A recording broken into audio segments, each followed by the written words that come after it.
up from yesterday. We're going to build on our technical discussion and add a few more battery chemistries into the mix to evaluate. In our kind of intro program on solar batteries that we've run for the previous years, we've put in this slide which kind of gives an overview of different kinds of storage technologies and what they're capable of. So for example, it says advanced lead acid. I would say that's industrial lead acid. And it has a charge time and discharge time between minutes and hours. Whereas lithium ion gets closer down into that minutes range, but it isn't quite an instantaneous technology. So yesterday we were talking about lithium ion discharge times and how some of the technologies have a little bit of a burst capability, which can actually pair nicely with certain electrical loads, and that might make lithium ion more attractive despite the high price. Under those kind of burst mode capabilities, when you can match up your burst to the right battery technology, usually that's considered the best practice rather than trying to do it with like a lesser technology, which you would damage in the process. But we actually see other technologies which can charge and recharge in a matter of seconds, such as flywheels and supercapacitors. So I have a cousin who's an elevator technician, and in these commercial elevator shafts, they install flywheels to do regenerative energy capture.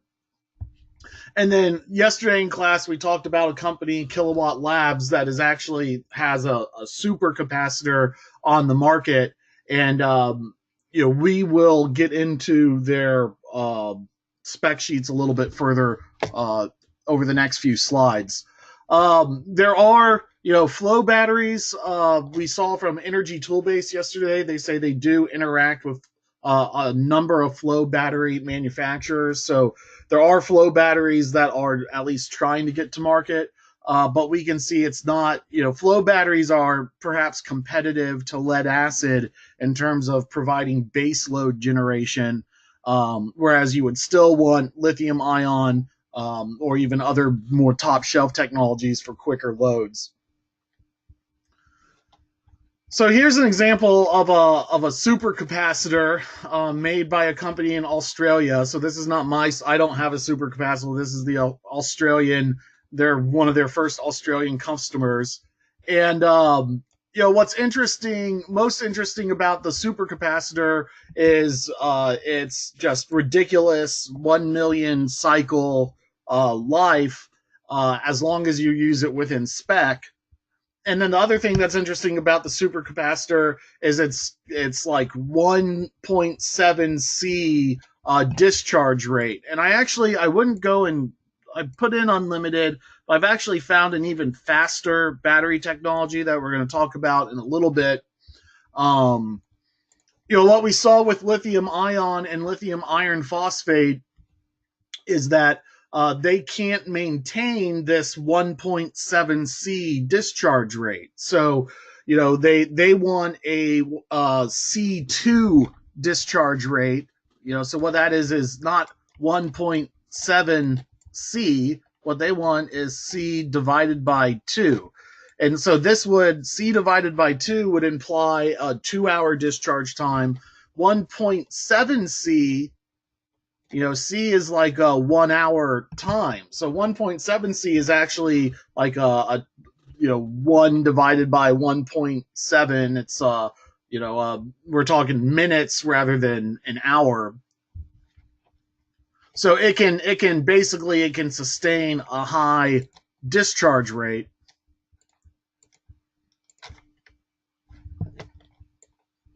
And so let's kind of compare or recap some of the different lithium ion battery technologies we've discussed about. I went back and calculated based off the warranty of the Tesla Powerwall 2, which is not in cycles. Instead, it's in kilowatt hours of output. The number of cycles life for the Tesla Powerwall 2 compared to like the Simplify lithium iron phosphate battery, or the lithium, even higher end lithium titanate battery, or the supercapacitor that's rated for 1 million cycles. And the Tesla Powerwall lithium ion technology is much lower rated. Voltages are about the same, but in general, we see, the more competitive the technology, you get a little bit higher voltage range out of it. You get a little bit higher amperage hour per volt stored, although supercapacitors are a little bit different. And it gets a little bit heavier per kilowatt hour stored too. These are just, I don't know if these are trends that are true across all battery technologies. But when I start looking at battery technologies of different chemistries, it starts to kind of form a spectrum between all these things, where the denser the battery, the higher the cycles, the more energy, the heavier it is per kilowatt hour stored, and the more kind of sparky the voltage is. And then we look at the prices, and we come back down to earth and understand why the Tesla Powerwall 2 is so popular.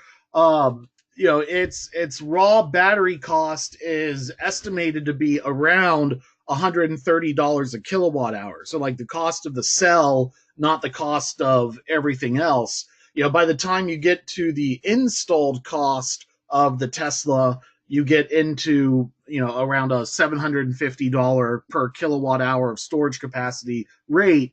But the cell itself is rumored to be around $130 a kilowatt hour, whereas lithium iron phosphate's around $300 a kilowatt hour, and lithium titanate is around 530, which looks pretty competitive. But I would say lithium titanate is very, untested in the field. It's kind of the new, a new kid on the block. And then we look at, and we looked at yesterday kind of the difference of, well, why would you do lithium iron phosphate over the Tesla Powerwall 2? And what we saw is the Tesla Powerwall 2 is rated to go on beyond its C2 rating. It can get up to a 1.4 C discharge rating, but it can only sustain that for 20 seconds.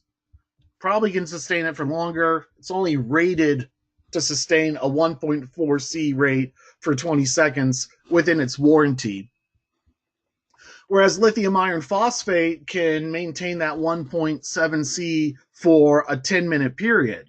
And so if your building has extremely spiky peaks that only last for a 15-minute interval, like we saw in that one load profile yesterday in the middle of July, where it's just one interval spiked way up, the lithium iron phosphate battery is probably the better choice. It will have around the same payback as the lithium ion, despite the higher price point, because you don't need to install twice as much to level that one 15-minute period. But if that 15-minute period is actually a 2-hour window and not a 15-minute peak, but a 2-hour peak, that charge capacity, that burst capacity becomes less important, and you would kind of tend back down towards a cheaper standard lithium ion battery rather than something more top shelf. Now, the lithium titanate, the difference between lithium iron phosphate and lithium titanate is that 1 C burst rating that lithium iron phosphate can only maintain, lithium titanate is a stronger, more robust, more slippery battery technology. So imagine a boat made of steel in the middle of the ocean, and you get barnacles attaching to the hull of the boat. That's kind of how anodes within a battery decay, is they get plaque buildup that blocks the ions from being able to push through the anode. And so the way the lithium titanate battery is so superior is the shape of its anode at the nano level will inhibit decay. It might be a slippery surface. It might be some of to do with the electrolyte, how it interacts with titanate instead of iron phosphate. But it prevents that decay, so it can go longer and longer times without accumulating heat, and it also has a higher cycle life. And then the supercapacitor is kind of unique in that it doesn't have any storage, chemical storage involved. I guess solid state chemical storage rather than liquid storage. All right, so I actually went on a search for installers who had seen these demand systems come out of the field, and I stumbled across a really interesting project that kind of was outside of what me and the Energy Toolbase Software COO had seen before. And that was an example where instead of trying to discharge the battery over that 2-hour window, the company was trying to just blow the battery out of the water in a 10-minute period, going from full to empty. And so, that was even pushing the limits of lithium iron phosphate. And the company that was installing the system, the installer was coming back to me saying, well, that was what the design spec was. So I was thinking, well, are they using supercapacitors? Are they using lithium titanate? Turned out to be a completely different battery chemistry altogether. So let's take a look at the product line that went into this real project in Arizona. It comes from a product manufacturer, Delta. So here they have a power conditioning system that has 125 kilowatt output with adjustable power factor. And what's interesting to me is that you have a choice between going in and hard coding the load levels like we saw yesterday, or applying, a feedback loop as a function of the building demand and rate structures and capacity left in the battery and maybe some weather intelligence, a feedback loop to kind of throttle your facility use up or down to maybe push the benefits even further. So a couple of different modes of operation. I would imagine the intelligence is sold more as a service rather than as a one-time purchase. Also included in this manufacturer's product line is what they called a battery module, which I think is really funny because I call this a lithium-ion battery or a lithium-ion cell, and here the manufacturer is calling it a battery module, and it's like, oh, module, that's a funny word. Well, in the solar industry, solar installers refer to solar panels as solar modules because the words other than module refer to something very specific, like a solar panel could be the electric service panel that all the solar arrays are tied into. That could be the solar panel. The solar panel could be a roofing panel with solar on it. And so in the industry, if we're talking about an actual solar panel, we refer to it as a solar module. And so here they're using that same terminology in the battery industry. This is Delta's battery modules. They're 48-volt batteries that are kind of designed to be a direct replacement of a forklift battery, 48-volt lead acid. So that's kind of interesting that there are lithium-ion batteries out there at 48 volts that are competitive, or 12 volts or 24 volts, that are intended to be lead acid replacements. And then there's also lithium-ion batteries at substantially higher voltages, as we'll see in a minute, that are trying to do their own thing. And what Delta has is basically a combination of the lithium-ion battery cells. Well, they're more than cells. They're groups of lithium-ion batteries put into these battery packs or battery modules. And then it's all managed by a battery management system, which I would not technically call an energy server. because it's only managing the specific one battery chemistry all through one manufacturer, and it may not be compatible with other kinds of chemistries. So, a true energy server would be able to deliver multiple battery chemistries and make decision-based priorities, whereas this is more simply referred to as a battery management system. Uh, Comes with a cabinet. The cabinet is kind of, sometimes I think, why do I need a cabinet if I'm putting all the batteries in a storage container? Why do I need to pay for the cabinet? And some of it has to do with air control, where if you put all the batteries in an enclosed cabinet and then your required forced air ventilation to keep the batteries cool, in the case of lead acid, to off gas any batteries.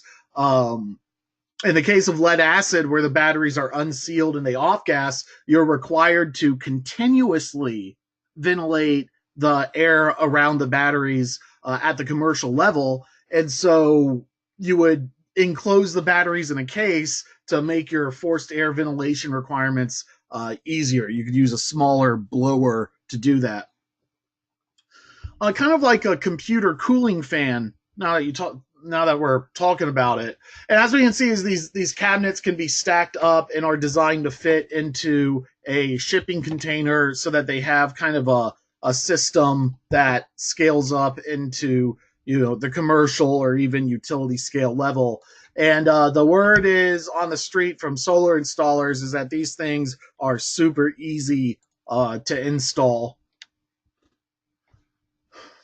And so we see kind of like a lithium ion cabinet, or maybe not lithium ion, a battery cabinet, where they have it at around 48 kilowatt hours.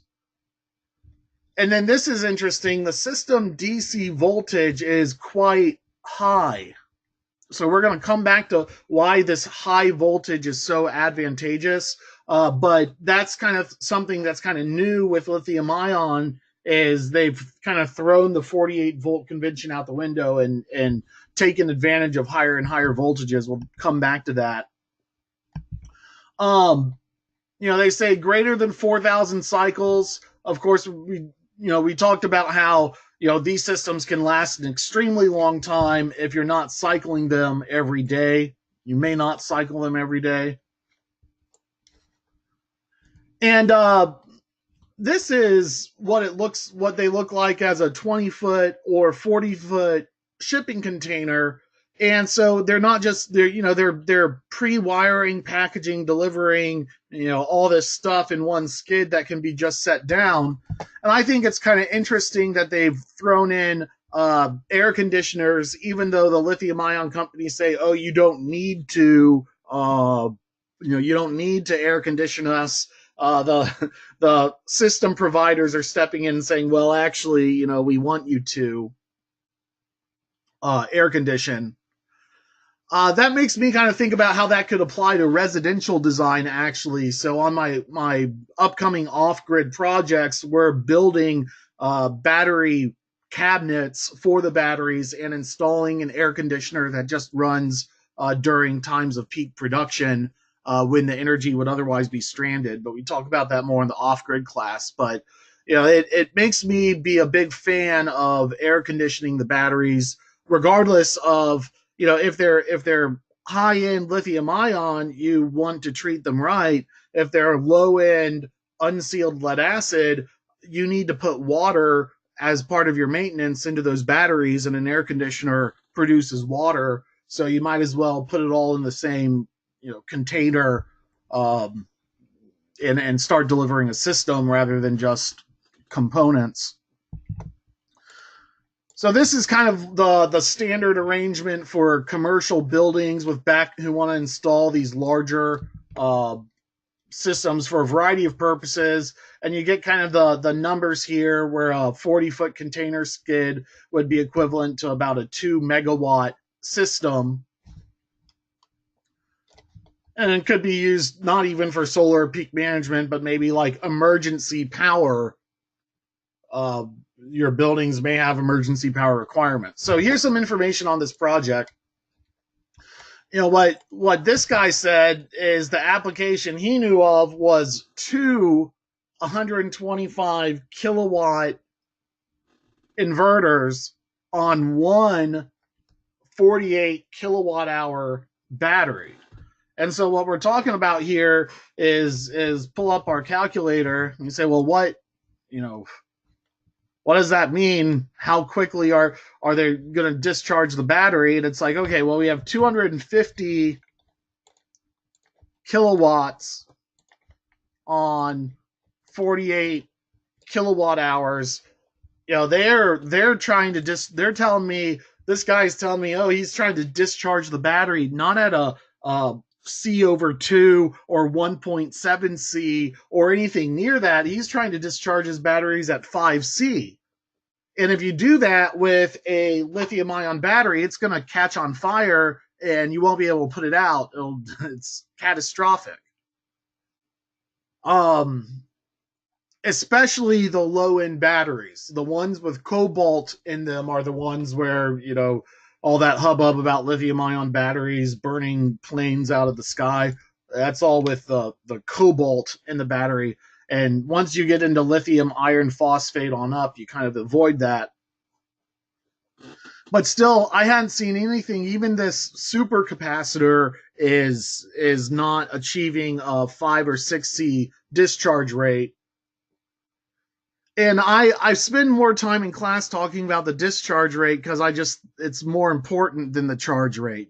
Technically you could charge with the grid and have a 24-hour period to charge these things, or the solar array charge frame is generally enough.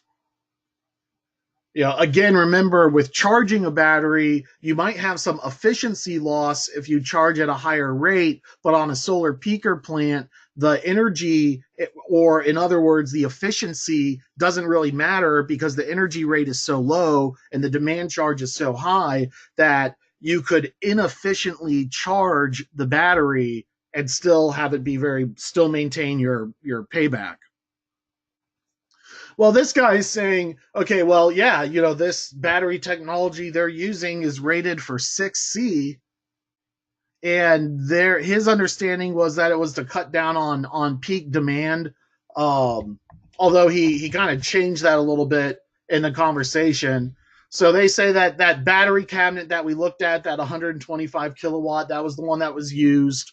The solar was AC coupled. We'll talk about that in a minute.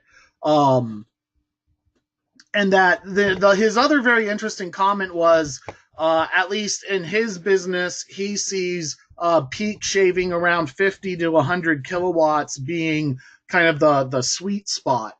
And so that's in class yesterday, we were modeling and we came out to be about a 20 kilowatt solar array on a 50 kilowatt to 100 kilowatt output for demand management on a 100 kilowatt hour battery bank. We're kind of modeling, all these businesses that have these high electric machinery coming on in the morning. They're seeing load spikes of 50 to 100 kilowatt above their normal base load operation. And so that's kind of the sweet spot.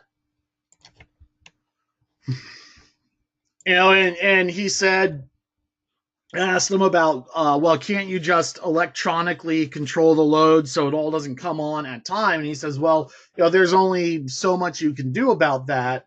The motors and the ovens themselves don't have, much of the control built into it. So theoretically, yeah, maybe you could, but, you still have to get all that done within a limited window. And then he came back on this.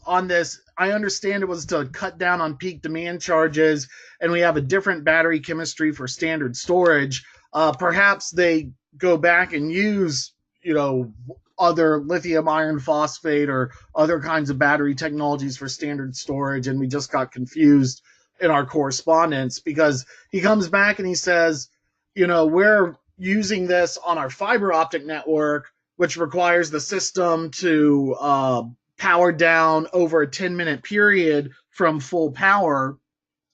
And so it's like, well, imagine you're trying to solar power that facility, and maybe you've already gotten an incentive, maybe the solar array is already built, but a cloud comes and turns the array off. At there might the system electronics could not handle that power surge, or the grid could not handle that power surge wherever this instant is located, and so they needed to have a behind the meter contingency plan for this 100 kilowatt array on their rooftop, turning on and off.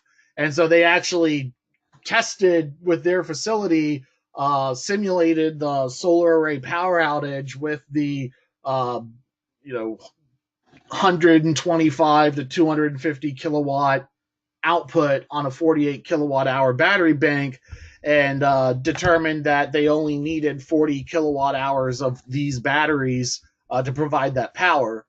And so then they went and kind of oversized it. So I was like, well, what is this battery technology that can be discharged so quickly? And it still is lithium ion, but they just leave the lithium ion part out. So it's referred to as a NCM battery. And the main component is nickel. And it's that nickel in it that allows it to, I don't know, I guess, discharge its energy more rapidly without loss. And so we see lithium cobalt batteries, discharging, losing their capacity at a much more rapid rate than this lithium nickel battery. And looking at its spec sheet,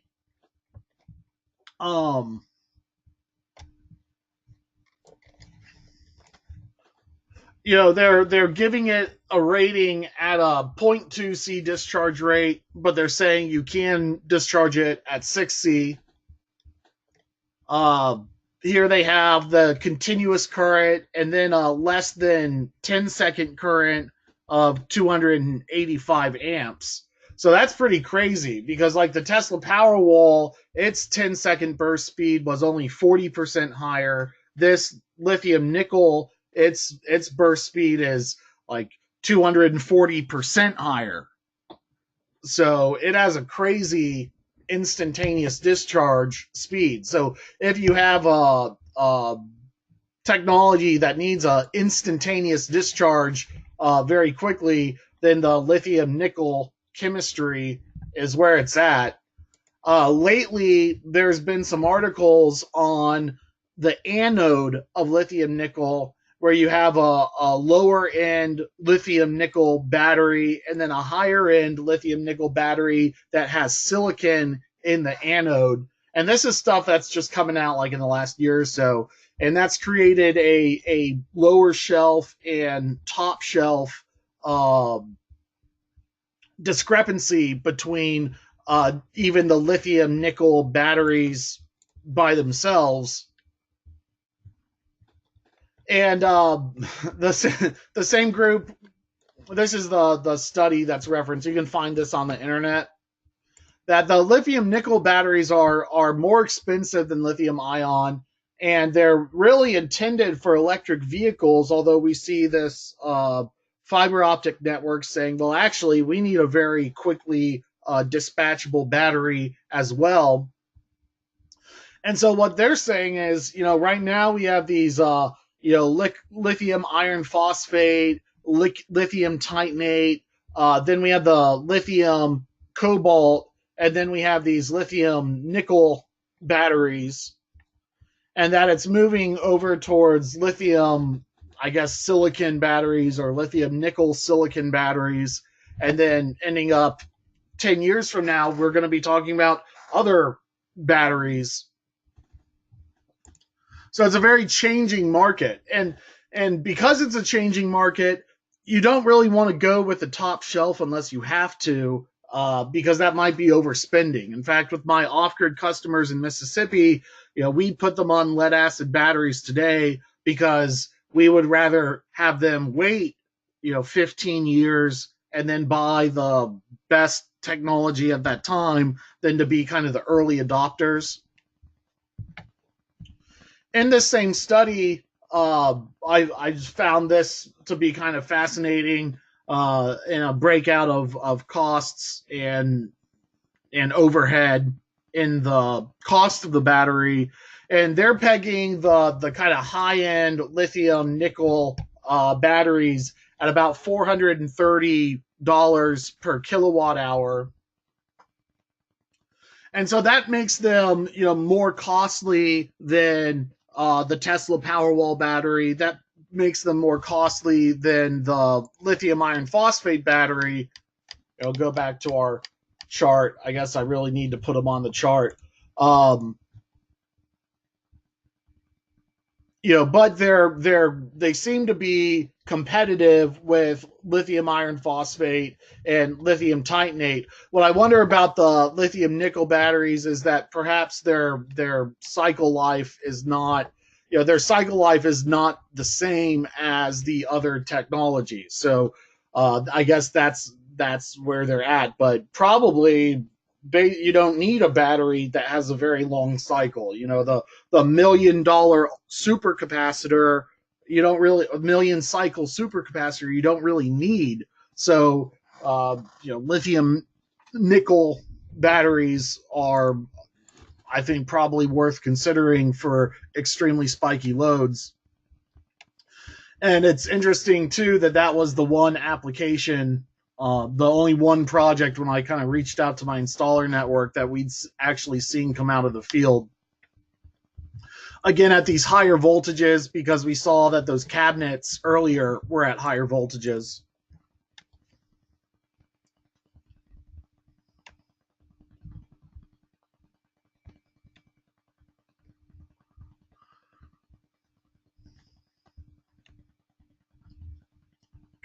And so a lot of these lithium NMC batteries, the studies are done for electric vehicle applications, but what's good for electric vehicles is also good for stationary buildings. In fact, that it could be that the electric vehicle market stalls out because the demand for using batteries for grid management may be a more desirable application.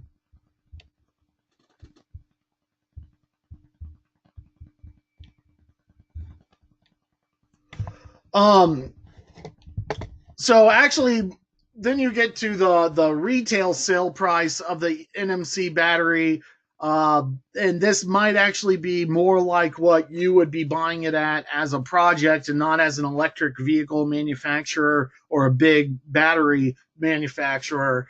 And they're seeing sales prices of the high-end stuff actually go up above 450. So it's like maybe a $450 cost, and then to the client, the battery costs 670.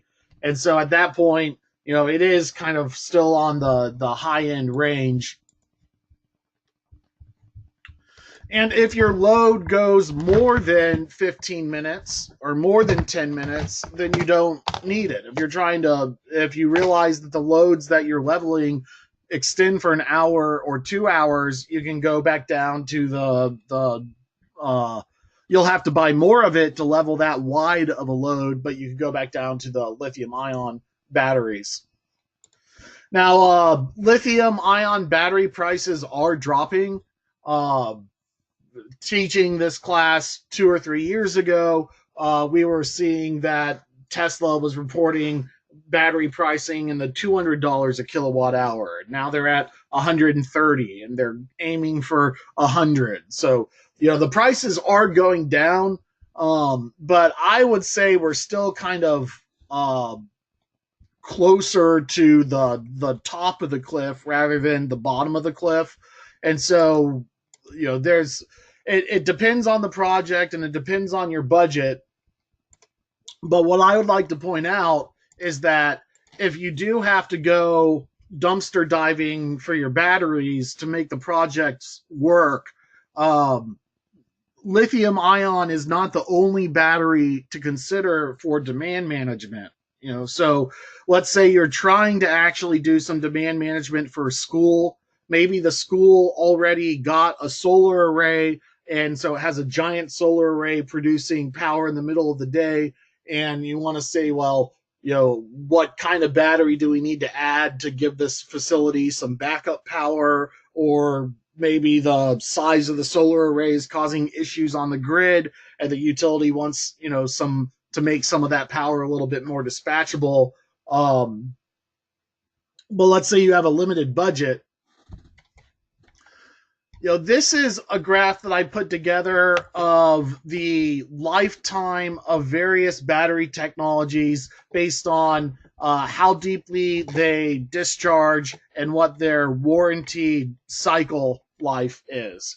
And we use this chart in the residential off-grid class to show how much more valuable the industrial flooded lead acid is compared to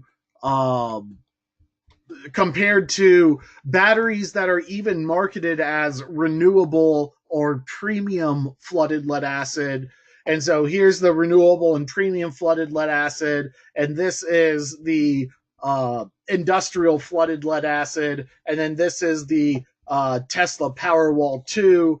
And so earlier we saw that was rated for 3,500 cycles at an 80% depth of discharge, and that's, if I could use my mouse to draw in a straight line, kind of where we would end up there.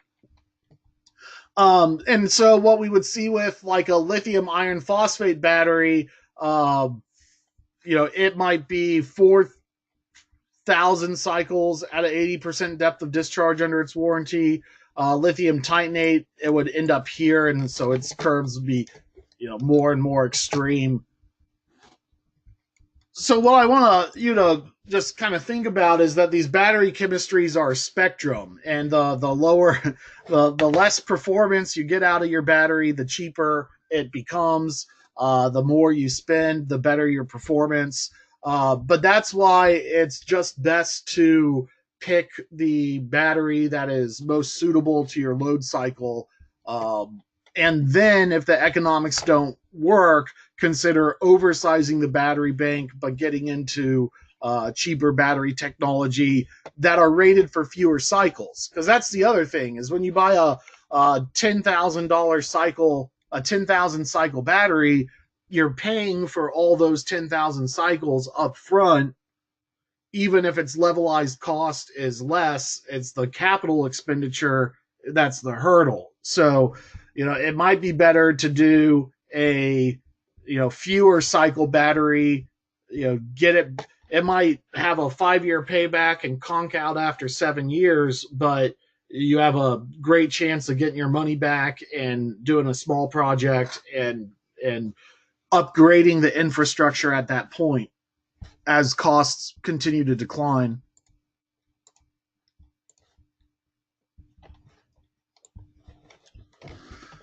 So there's a question on AC coupling versus DC coupling.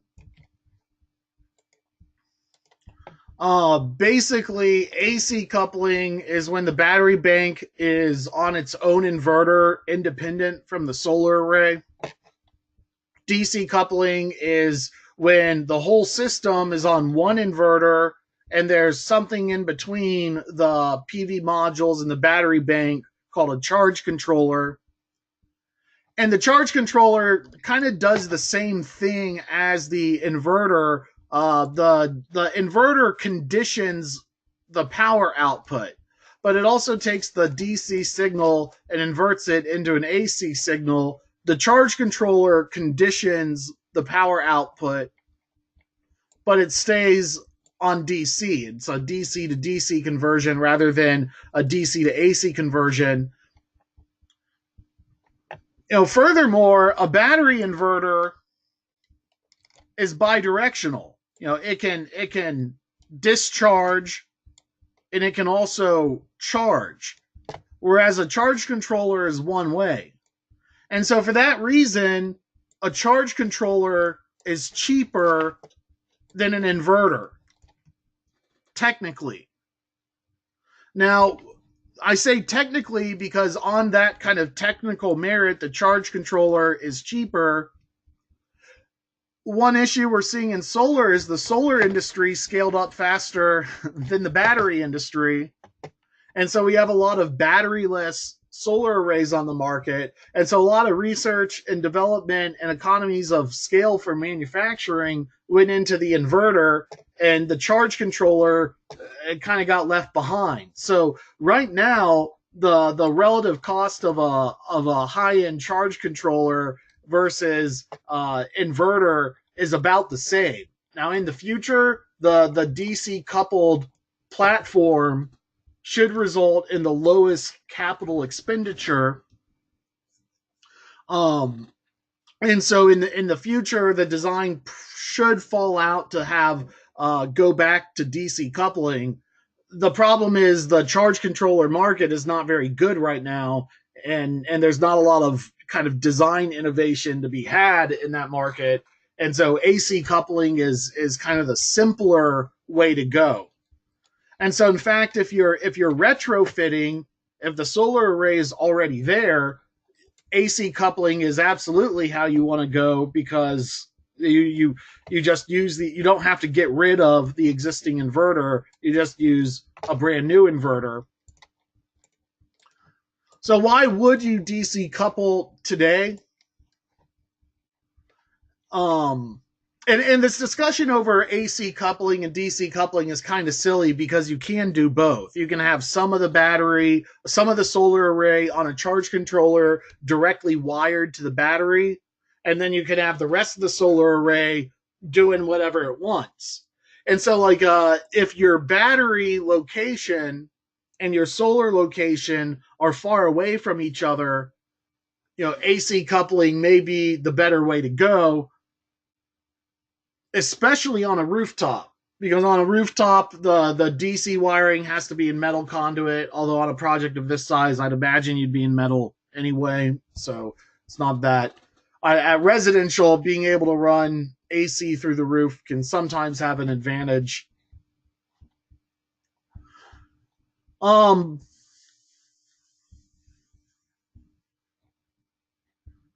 one advantage that DC coupling has is kind of important to the off-grid market, which is the ability to black start the array. So let's imagine this is a grid-tied solar array. So here's the utility transformer at the top of the pole. And then there's a power outage,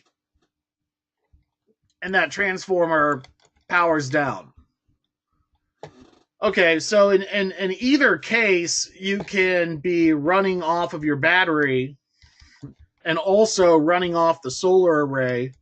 You might have to put a transfer switch here to isolate the grid, but all this stuff is pretty routine in off-grid living. The problem with the AC coupled configuration is the sun goes away, the sun turns the array off, so it's nighttime now, and you're running off of your batteries. Well, let's say your batteries completely run out. Okay. Your batteries are completely dead, no batteries, and then the sun comes back up. Well, this inverter needs to have some kind of grid signal that it normally gets from the battery inverter, but now the battery inverter is dead, and so the solar array is dead too. So even if you have a transfer switch and an AC coupled configuration, technically you lose the ability to black start the array. Whereas what would happen in a DC coupled situation is solar would just, as soon as the sun comes up, the energy would go through the charge controller into the batteries, and the batteries would then turn on the home. So, like, yeah, there are off-grid homes where they run out of power in the middle of the night and don't have any power in the building while they're asleep, and they can't have breakfast until the sun comes back up, I guess. It's a weird way to live, I think, but that if you want that true level of emergency preparedness, to say confidently that, if a hurricane hits the coast and there's no gas for the generator, we still want this to be a emergency power station. If you're really going for emergency power or even the most reliable backup power, DC coupling is something you want to consider over AC coupling for that reason. That said, you can do both. So if you're in a situation where the array is located far away from the battery, AC coupling's fine. There are many ways that the battery inverter could hold back a reserve capacity so that it could start up the next day in the morning. So to overcome that hurdle, and then just as easily, you could add a generator to the building, which you probably would have anyway in an emergency situation. And that really, as long as the generator's there and you have gas for the generator, then it really means you don't need to have DC coupling. And so that's kind of another industry topic where people spend a lot of time on AC coupling versus DC coupling. Right now, it's literally either one is going to be the same because of the cost of the charge controller being similar to that scaled up cost reduction that utility scale inverters have.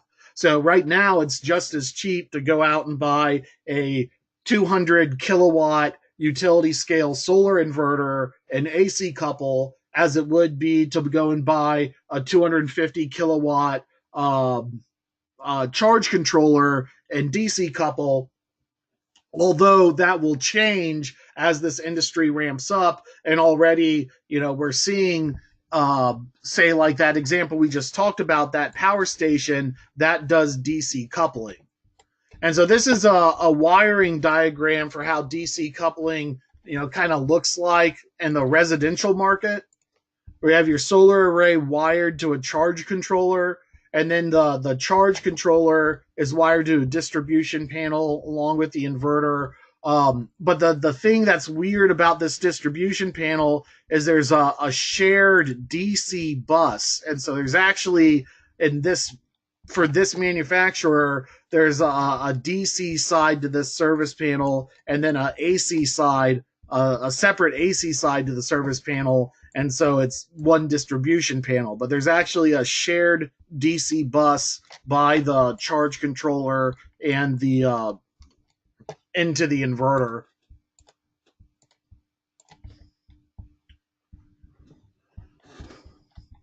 And so here's a company based out of Portland, Maine called Piko.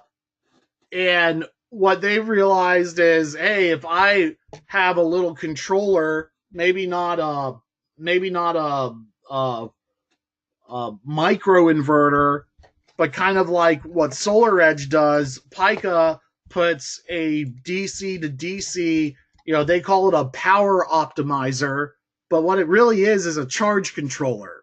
And I think National Electric Code would refer to it as a voltage regulator, because it just regulates the voltage coming out of the circuit and puts it onto this shared DC bus. And then the reason why Piko is cool is because instead of putting one box for every solar panel, they do like one box per circuit and achieve a little bit of a cost reduction that way. And that's pretty common for utility scale. There are companies in the commercial and utility scale market. There are companies that focus on making these kind of circuit level charge controllers that they still come out to be about the price of a utility scale inverter or commercial scale inverter for the reasons we previously discussed, but they're going to give you, circuit level measurements and circuit level optimization that AC coupling alone would not give you. On top of that, by regulating the voltage at the array, here they have a shared DC bus. They have their battery management system to keep the voltage the same based on the battery. And so what Piko advertises is the ability to combine, multiple battery inverters, multiple solar arrays together on this shared DC bus and kind of form a microgrid or an expandable grid of sorts. So Pika is one of those companies that has really developed its own kind of battery management system that's almost on the verge of being an energy server. Where it comes short is so far Pika does not support putting a lead acid battery on the same as lithium ion. And this is an issue I've been tracking down because Pika advertises a high voltage lead acid battery bank, and I haven't found any lead acid battery banks other than the one that Pika makes. And I use a industrial flooded lead acid from one of the top forklift manufacturers, and they just emailed me this morning actually and said they've never had an application for a high voltage flooded lead acid, but they did not see any technical reasoning on why we could not go above the 48 volt nominal but keep going up into these higher voltage ranges. So it might be that that it would work. They just don't warranty it for their system yet, other than with their specific flooded lead acid.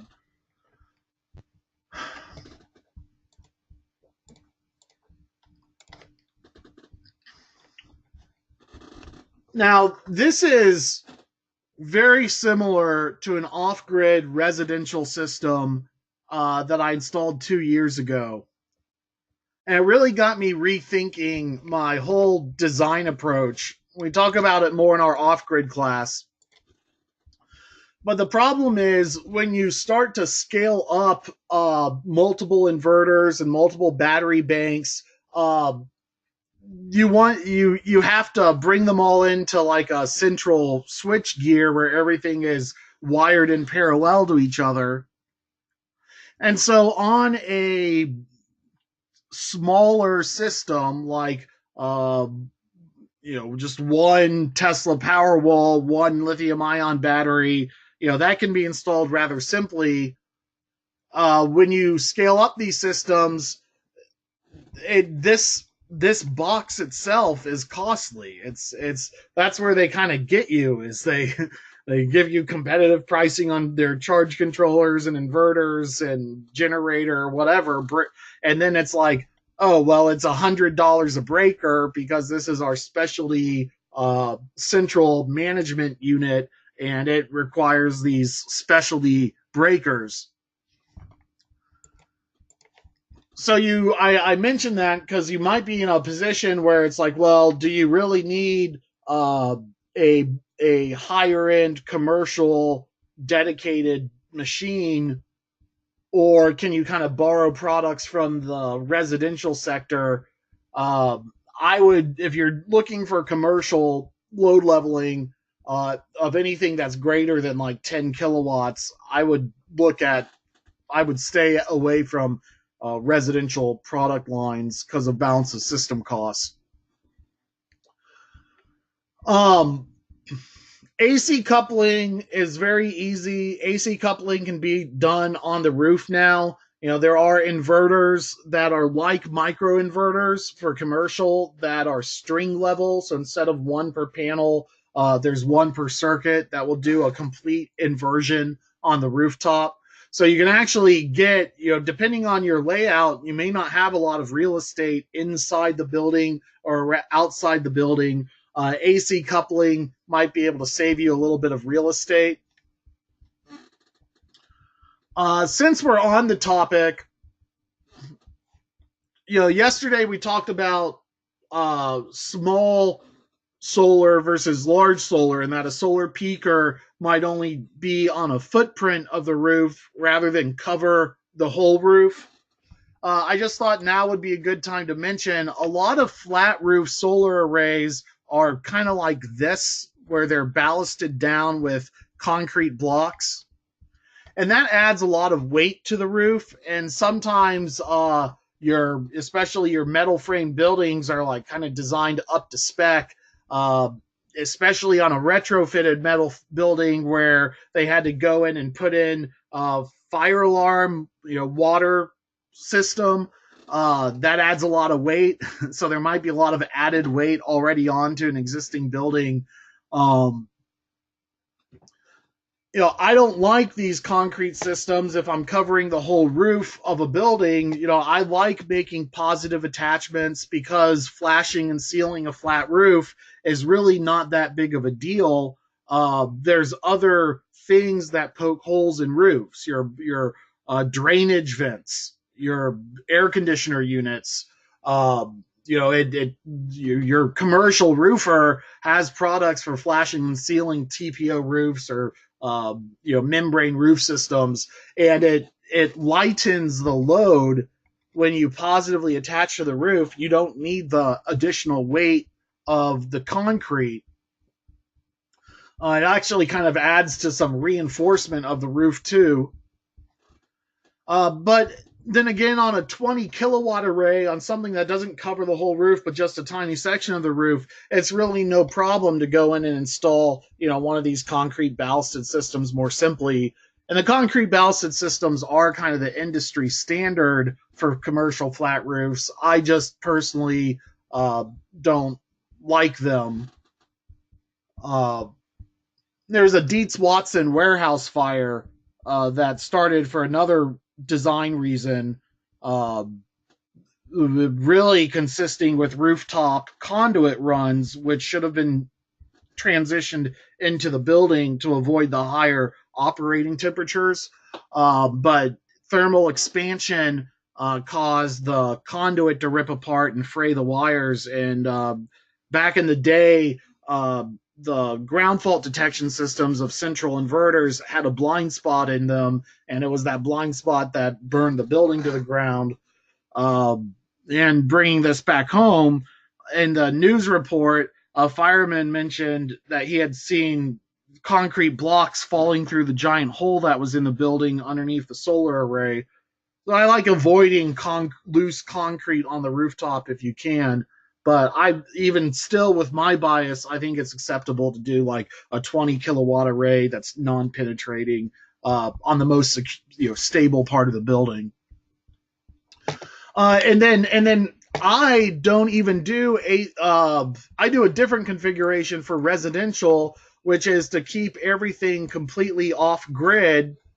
And then whenever I need to charge the batteries back up, because I'm using the batteries for base load operation, and normally I'm running off solar and batteries.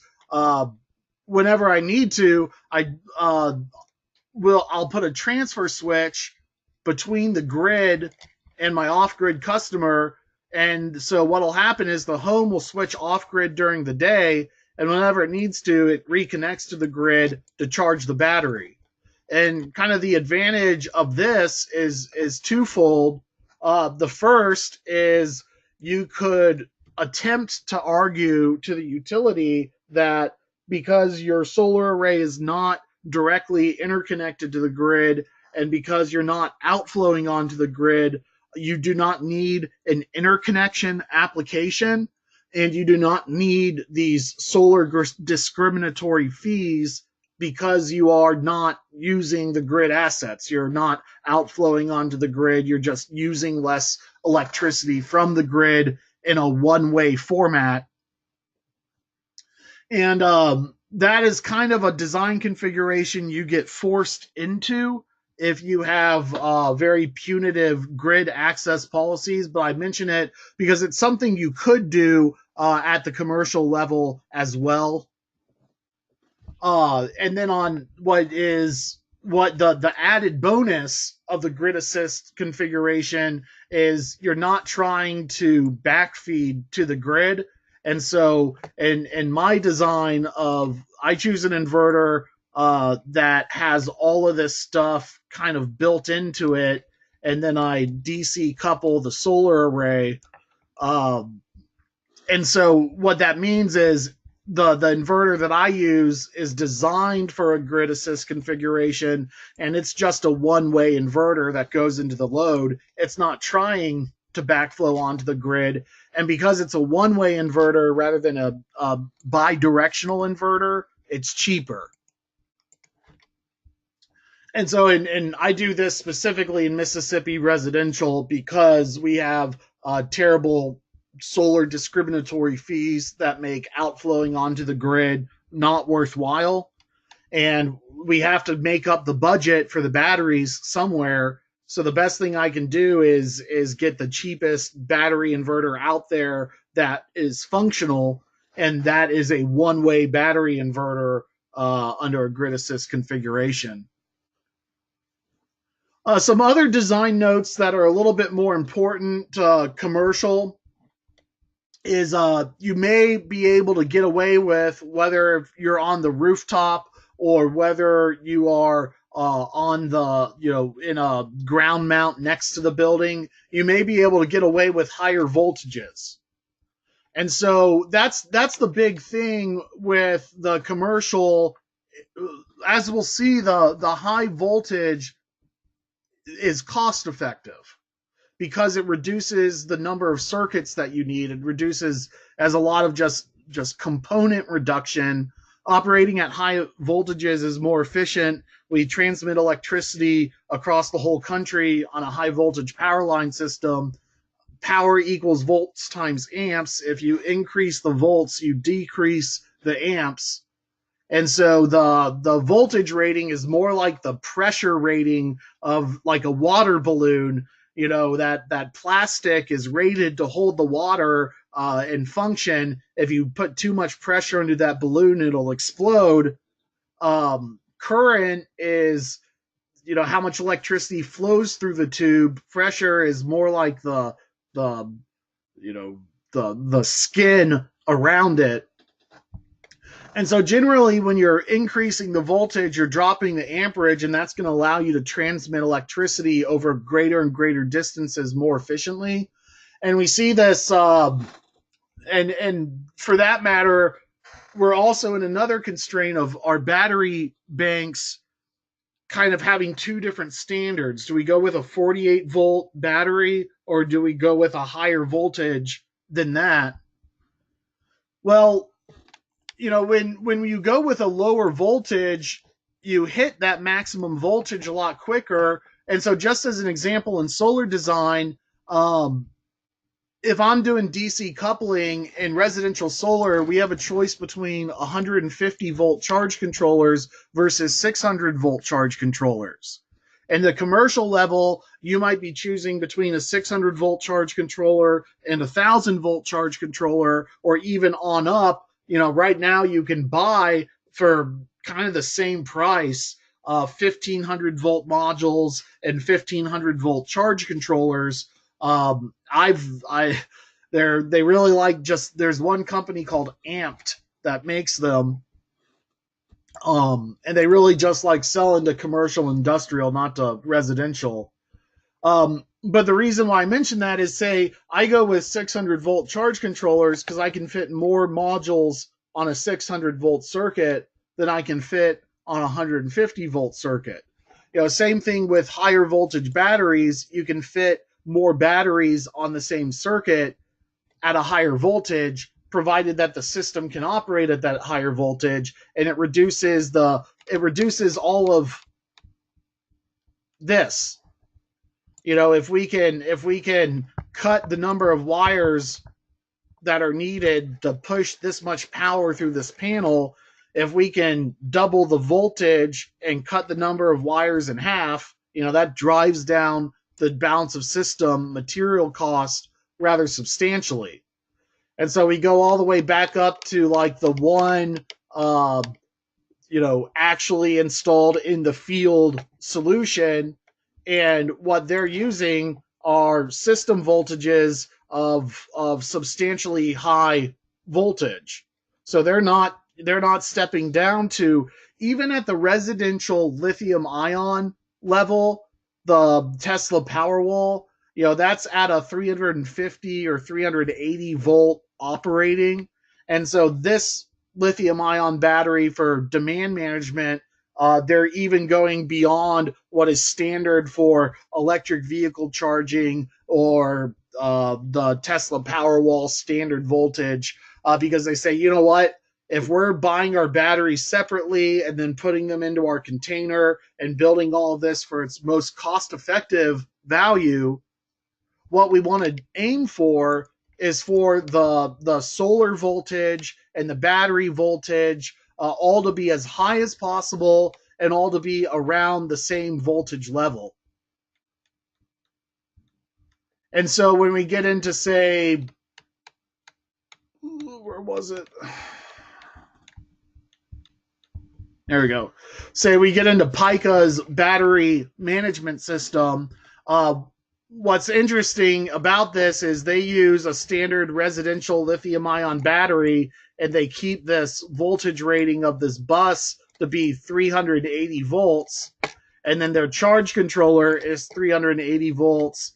And so their circuit on their array is 380 volts. And you, with Solar Edge, which is another one that does it module by module by module by module, you can actually fit a lot more modules per string because they step that voltage up even beyond this. I'm not sure if I'm really making my point. What Piko does is they ensure that the output voltage of the series string of modules is very close to the normal operating voltage of the battery string, and that means all the transformation of this energy is very efficient.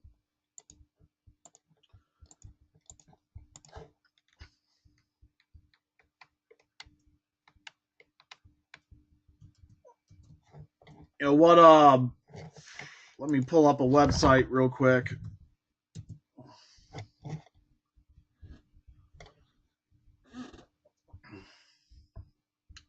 And so what you might do with this Delta cabinet where it says, hey, look, we can take input voltage of up to 900 volts, as we might look at a string optimizer, and we can say, okay, this is a company that makes, let me put it into the chat.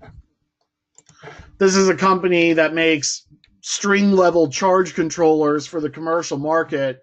And we can say, okay, well, here is one that has a output voltage of 750 volts.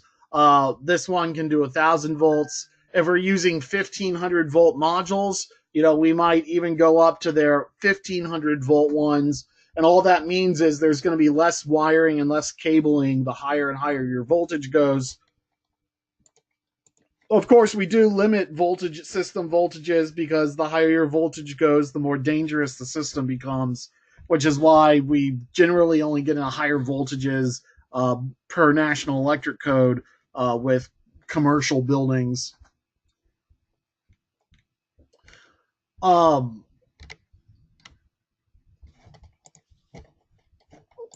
And so what the amped string optimizer essentially would be is a charge controller going into one of these high voltage lithium ion battery bank cabinets.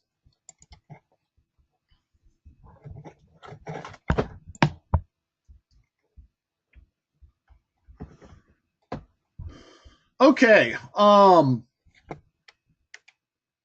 let's talk a little bit about green energy transactions and community solar and solar financing. And then at the end of the day, we'll get back into our modeling tools and kind of play around with audience Q&A. We're going to take a break in about 15 minutes.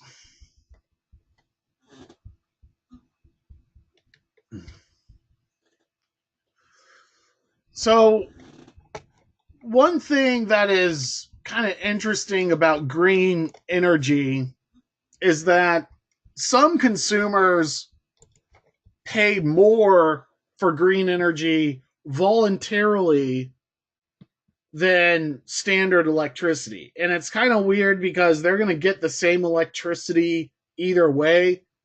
We can just chalk this up to environmental altruism.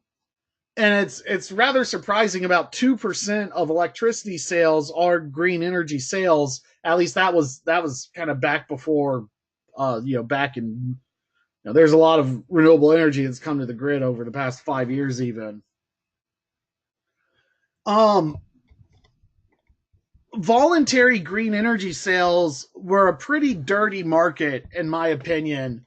The reason being, you look at the premium that these voluntary green energy customers were paying for their green energy packages versus the cost that the power companies were buying their green energy credits for. And you look at the national average premium, um, cost for green energy. This is an old slide, and this actually is a typo. What we're seeing is customers spending, anywhere up to, in some cases, a penny and a half, 2 pennies, 1 penny, 0.8 cents of a penny premium for their green energy plans, with on the low end of it being $1. Oh, and what the slide's referring to is, okay, well, that's the price. These little blue dots are the price of what customers are willing to pay on top of their normal electric rate to feel like they're being involved in green energy development. Well, the cost for the green credits that were being sold as part of these plans are a tenth of a penny. And so what was being sold for a penny or 2 pennies was being sold for a tenth of a penny. And the reason why that's kind of, I don't know, disingenuous is because many green energy customers, what that would mean is for every dollar on voluntary green energy that they were giving to the utility, only about 5 cents was actually making it into the project. And that's kind of where the not all green power plans are like this. There's Indianapolis Power and Light. They kind of pass on the green credit at cost. But when you look at the average premium price and the average cost, the what actually got sold versus what actually got bought is very far apart in terms of markup. At the very least, you could say that this was one of the most profitable products that a utility had to sell. But it's also a very weak product. What's replacing green energy sales today is community solar. So, that kind of ambiguous wind farm that's 500 to 800 miles away, who knows what happens to the energy involved.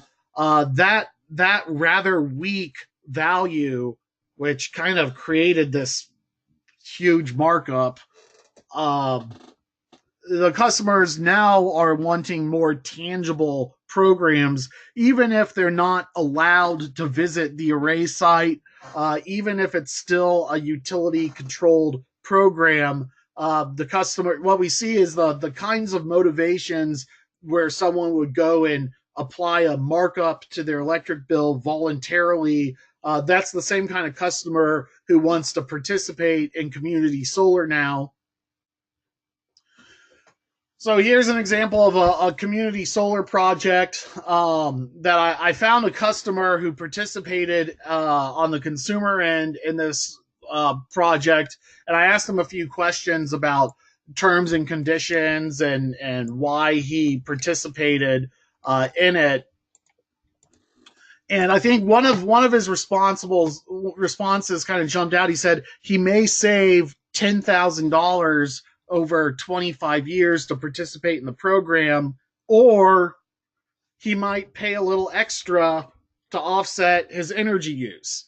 And where that comes from is this community solar program is actually increasing his price of electricity.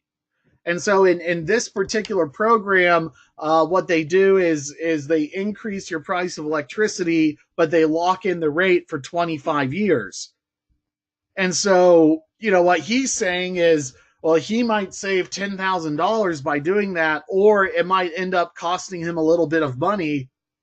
I think that's a pretty big spectrum. $10,000 in electric bills for a residential customer over a 25-year period. That's actually kind of a lot of risk. What's more likely is this program's going to cost him money. I mean, if you're a utility and you can go to a customer and today increase his price of electricity by 20% and lock them into a 25-year contract, that's something that is kind of attractive, isn't it? And so I asked him, well, what about that rate stabilization? The fact that you're paying a little bit more now, but it'll be less in the future. Is that really why you're participating in this program? And he says, no, not really. And what he specifically said is, hey, it's a more local program than the green power option, and that's why I like it. Is I want to, it allows me to install solar power even though I can't because of my home. It's about providing industry growth. This guy is an altruist who would normally participate in the green energy wind source program, but he's seeking out a program that is better use of his money than the previous value that he was getting with the green power product. So community solar is being sought out by at least 2% of the population is interested in buying green energy. And obviously it doesn't take too much to connect the dots to see that more and more people are interested in supporting green energy. But what I think is especially interesting about this, what surprised me, is that most community solar programs on the market today increase the customer's electric bill rather than decrease. So just like the green power option in years past that increased your electric bill, to subscribe to the utility community solar program, more often than not, it increases your electric bill. There are, I would say, exceptions with an asterisk.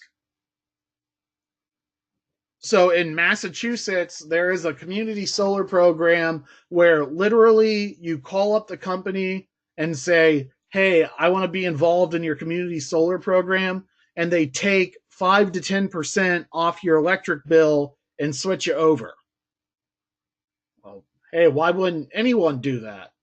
Maybe you should do that. That sounds like a pretty good deal. Pick up the phone, knock 5 to 10% off your electric bill, and there you go.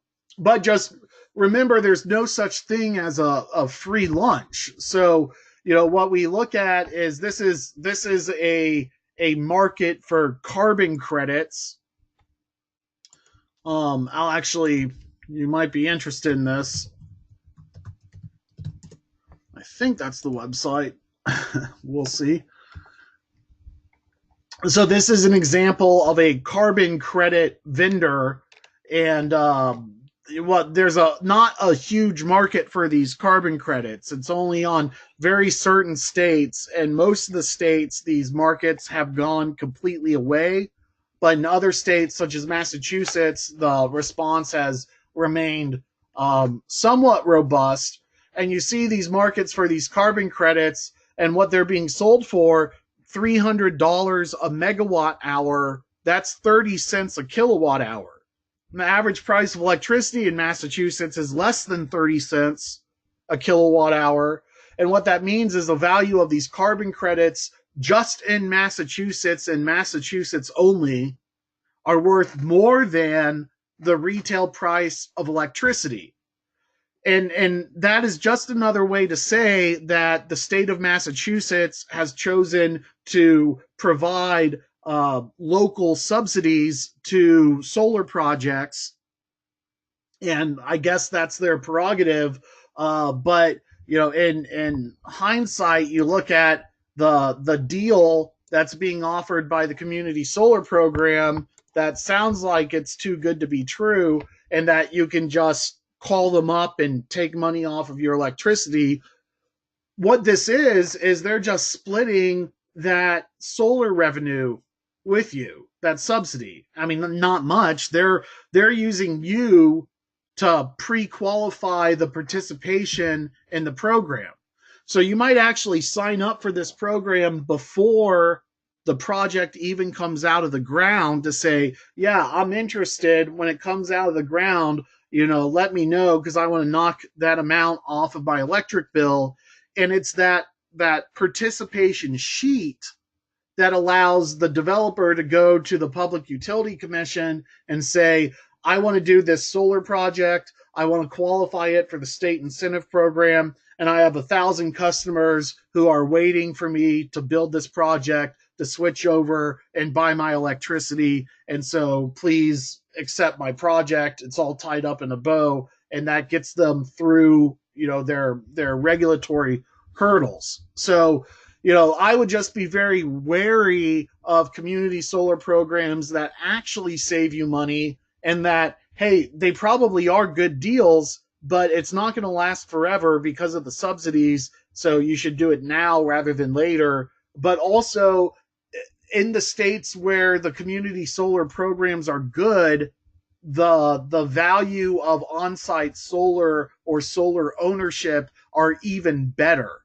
because of those same subsidies. So, and in the other states where the subsidies are not ridiculous like they are in Massachusetts, you don't get that same economic model, and you get into the community solar participation costing the customer money.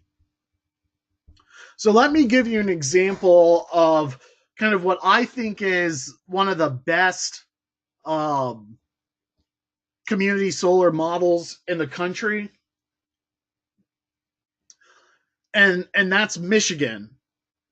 And the reason is Michigan's community gardens community solar model is the combination of two community solar models.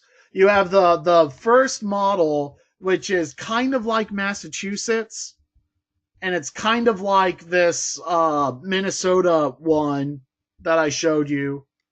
Because in both cases, whether it's Massachusetts or Minnesota, the customer who is signing up is committing to a rate structure. They're not paying for the solar array.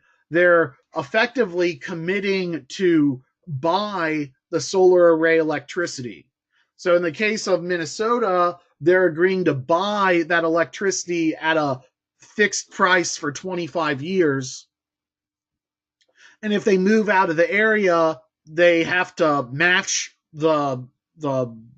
there's, we'll talk about that in a minute. The other option is to emulate your community solar program like it is literally on your roof, where you pay your money up front and you get money back. And so in the community solar programs we've talked about before, you're just paying money. Just like in the voluntary green energy plan, you sign up for the community solar program and you keep paying your electric bill. In fact, it might be a little bit more than before. And there's some people who want to do that. We saw in Massachusetts, you're still paying money, but you're just paying less than what you paid before. And so you are actually saving money at this present time with all that rigmarole.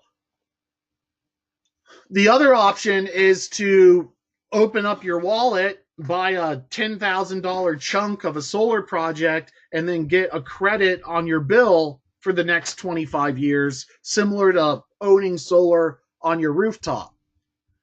And so the Michigan community solar model is a combination of both.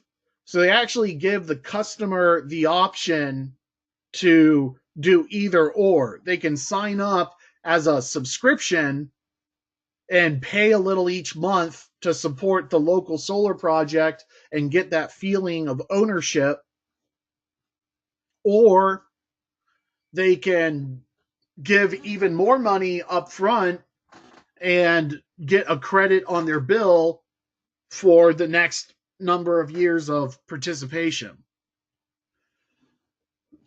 For that matter, they're opposite sides of the same coin, aren't they? You know, the person who pays the money up front and gets money versus the person who doesn't pay money up front but pays money. And so it's really just a matter of structuring your program to say, well, who do you want to be? You know, do you want to, get a regular series of payments from the tenant? Well, at that point, you need to come up with the capital. And so you might raise money from community solar and take those payments from the tenant and then hand them over to whoever paid for the community solar block. Or if you already have the capital for the project, you might say, well, okay, I want a 4-year payback on my solar peaker, and it looks like I'm going to get it. And so I'm going to go put all my money into that and build it. And then you already have paid for the project and you want to convert it into community solar. And you do that by either cashing out a big payday, which is, selling shares in the project and then paying them out. Or you might want to better secure the financing of the project by getting the community to buy in and, charging them a higher rate for the electricity output than what it's actually costing you. And so you're kind of turning your upfront investment and, kind of back into more of a annuity. And so the Michigan solar model kind of sets the building blocks for that. So, what they're saying is you're going to get 4 options.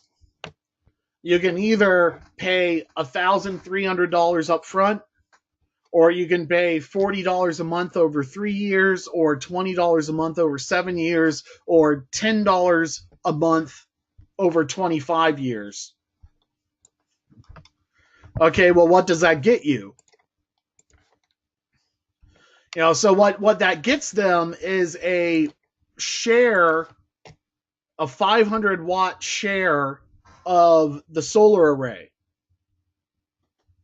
And so if you look at the upfront cost purchasing option, $1,300 for 500 watts is $2.57 a watt. It should be a decimal right there. And then you go and take the tax credit on that share, or maybe not. If you're selling the shares of the project and you're the developer and you've already bought the array and claimed the tax credit, then you reverse out the value of the tax credit. Someone has claimed the tax credit. And so they're buying a share at $2.60 a watt, but not claiming the tax credit, which is kind of the same as buying the array for $3.60 a watt and claiming the tax credit, although not all the buyers, can benefit. And part of the secret is offloading the tax credit on whoever can receive it. So another issue why you might want to do community solar is to transfer the tax credit, which is something that can only be done by selling ownership in the array. The tax credit can only be claimed by the owner of the array. And so if you have a manufacturing facility that has a high peak load, the problem that a lot of manufacturers run into is they don't have the tax basis for the tax credit. They already have so many tax incentives for manufacturing in the United States, and they have so much capital equipment that's involved in manufacturing that they'll often just not have the tax basis. For that matter, on these utility scale solar farms, it's the hedge funds, it's the Berkshire Hathaways that are getting into purchasing these assets because they can use the tax credits. Whereas like a utility operator that's already bought $1 billion power plant or a $5 billion power plant, they don't need the tax incentive so much. And so what we're looking at is, the cost to participate in the Michigan Community Solar Project is actually at a premium compared to just buying solar and putting it on your rooftop. And so that's a pretty good business to be in right off the bat. What's interesting to me is that for $360 per watt or whatever, around this price range is enough for a solar array with a battery per watt. So they could be, for the same amount of money, buying a share of a solar peaker plant versus this community solar project in Michigan, if you had a lean enough business operation. And so what they're getting for that 500 watts is literally a 500 watt share based on how much power the solar array produces. And this 500 watt share will produce about 50 kilowatt hours per month. And they're buying that share. They can either buy the share at $10 a month. If they get a 52 kilowatt hour credit off of their bill, that comes out to 19 cents a kilowatt hour.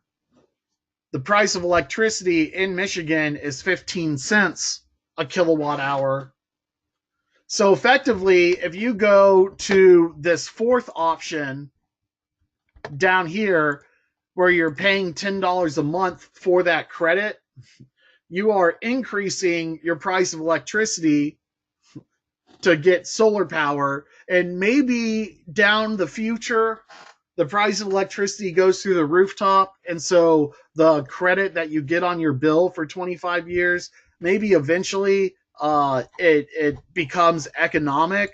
But for the time being, it's like you're paying 19 cents a kilowatt hour instead of 15 cents for 500 watts worth of your electricity, or more specifically 50 kilowatt hours of your electricity. And the reason why I mention this is it's just counterintuitive, but keep in mind that just today, community solar participants who participate in community solar voluntarily open up their wallet to increase their cost of electricity. I mean, if I looked at it at another way, if I said, okay, well, what about the people who pay up front they're paying $2.60 a watt. And in Michigan, a solar array in Michigan is going to produce about 1.3 kilowatt hours a year. And their credit on their bill is their price of electricity is 15 cents a kilowatt hour. And so you multiply these two numbers together, you got your dollars per kilowatt hour, and you got your kilowatt hours per year, and the result is the dollars per year of payback per watt. And so what we're going to do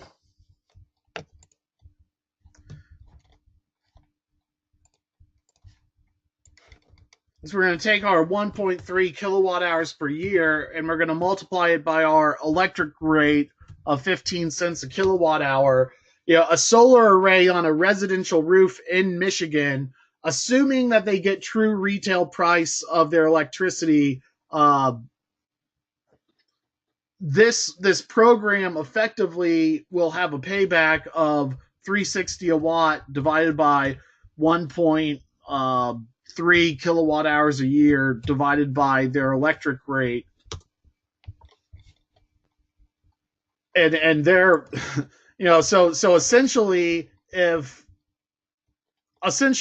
we assume that their generation rate or their generation credit on their bill is going to be 15 cents a kilowatt hour, and they're not paying this $10 a month rate, because remember, it's a little confusing, but they've paid the upfront package, so they're not paying the $10 a month. They've gone for option number one, which is this lump sum payment. Their payback on that, what they've paid in, $2.60 a watt, divided by the billing credit, which we're assuming is 15 cents. That's the maximum it'll be. It might be a lot less than that. About 1.3 kilowatt a year and 15 cents. The payback on this project is going to be 18 and a half years. That's not very good. And so what we're seeing is, yes, people participate in community solar. Community solar is very popular.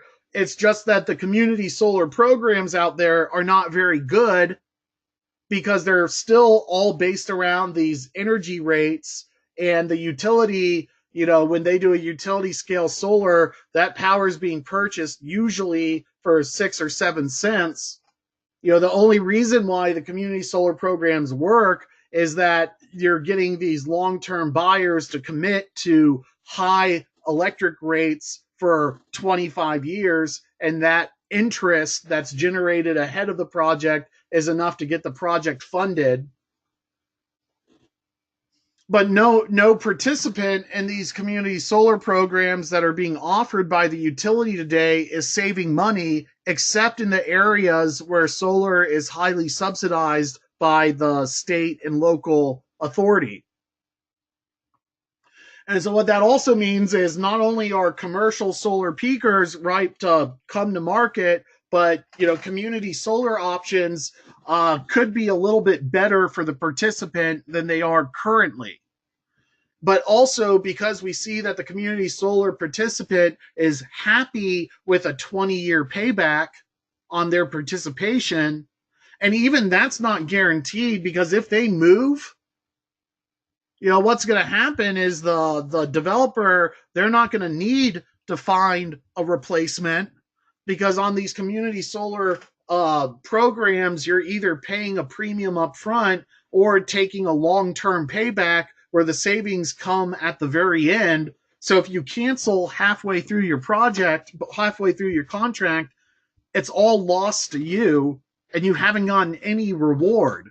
At least when you buy a used car at a usurious interest rate, you can drive it around while you're paying off your loan. If you sign up for one of these 25-year community solar programs and you move out of state at year 15, you can't take it with you. And so if you're not getting any profit off of the project until year 15 or 16, which a normal investor would not consider to be a profitable project, well, it's going to be even worse if you can't make it to the end of your term.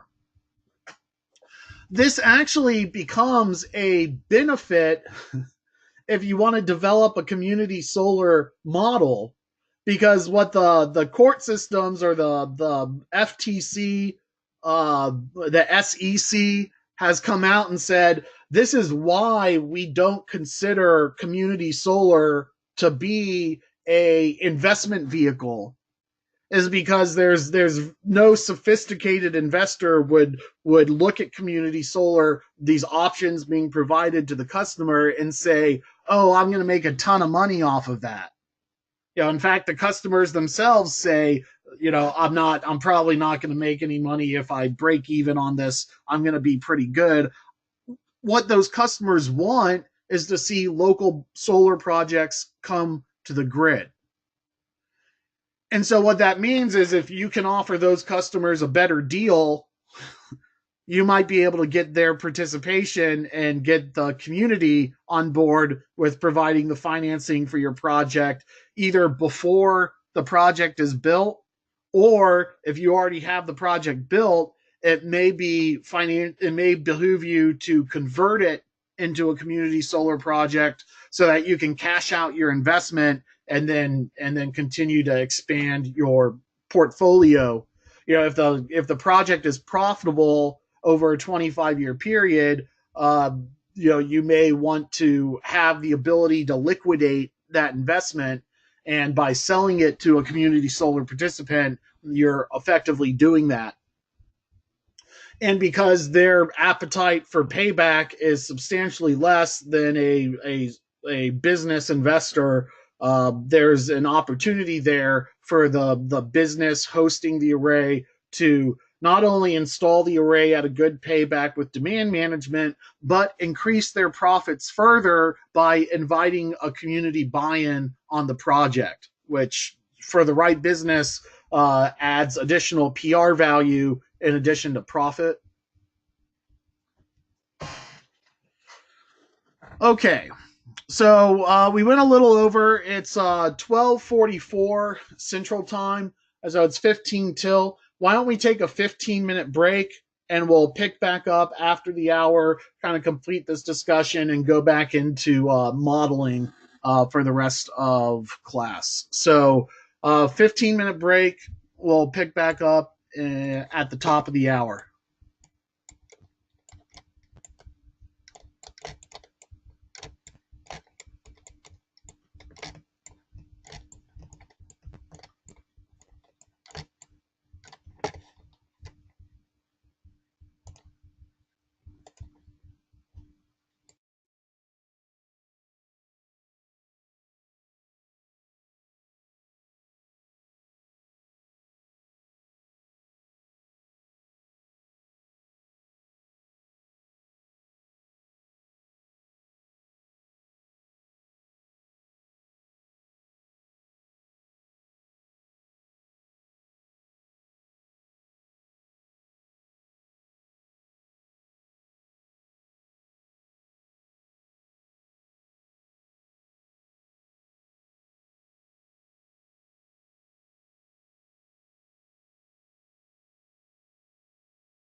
So we're going to pick back up at the top of the hour.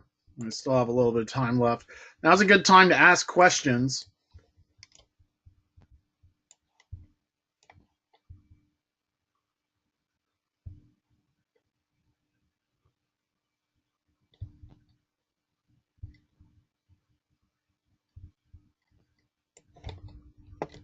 Hey, John, I'll pick up your question at the top of the hour.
All right. Welcome back. Um, Solar leasing has been on a little bit of a roller coaster, uh, at least since I got into the industry in 2008.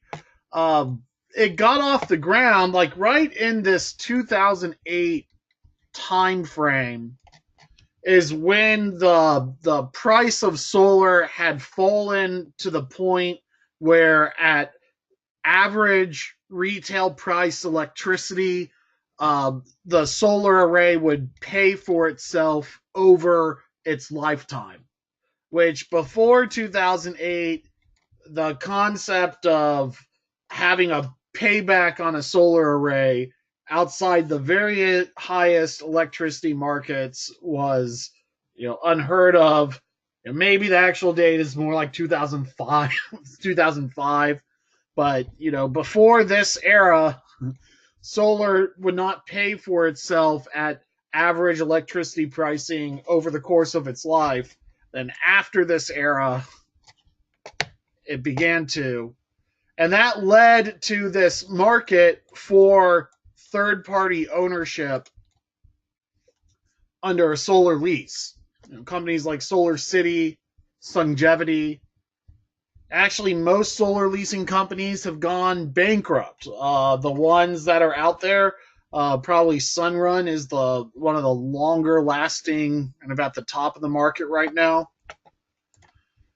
The reason why we had this solar leasing boom, though, was because the conventional financing market had not caught up to the solar market. And so today, there are more customer owned solar arrays than leased solar arrays. In fact, in the solar industry, there's a little bit of a concern over solar leases for a few reasons. One, they generally add cost because there's more people involved.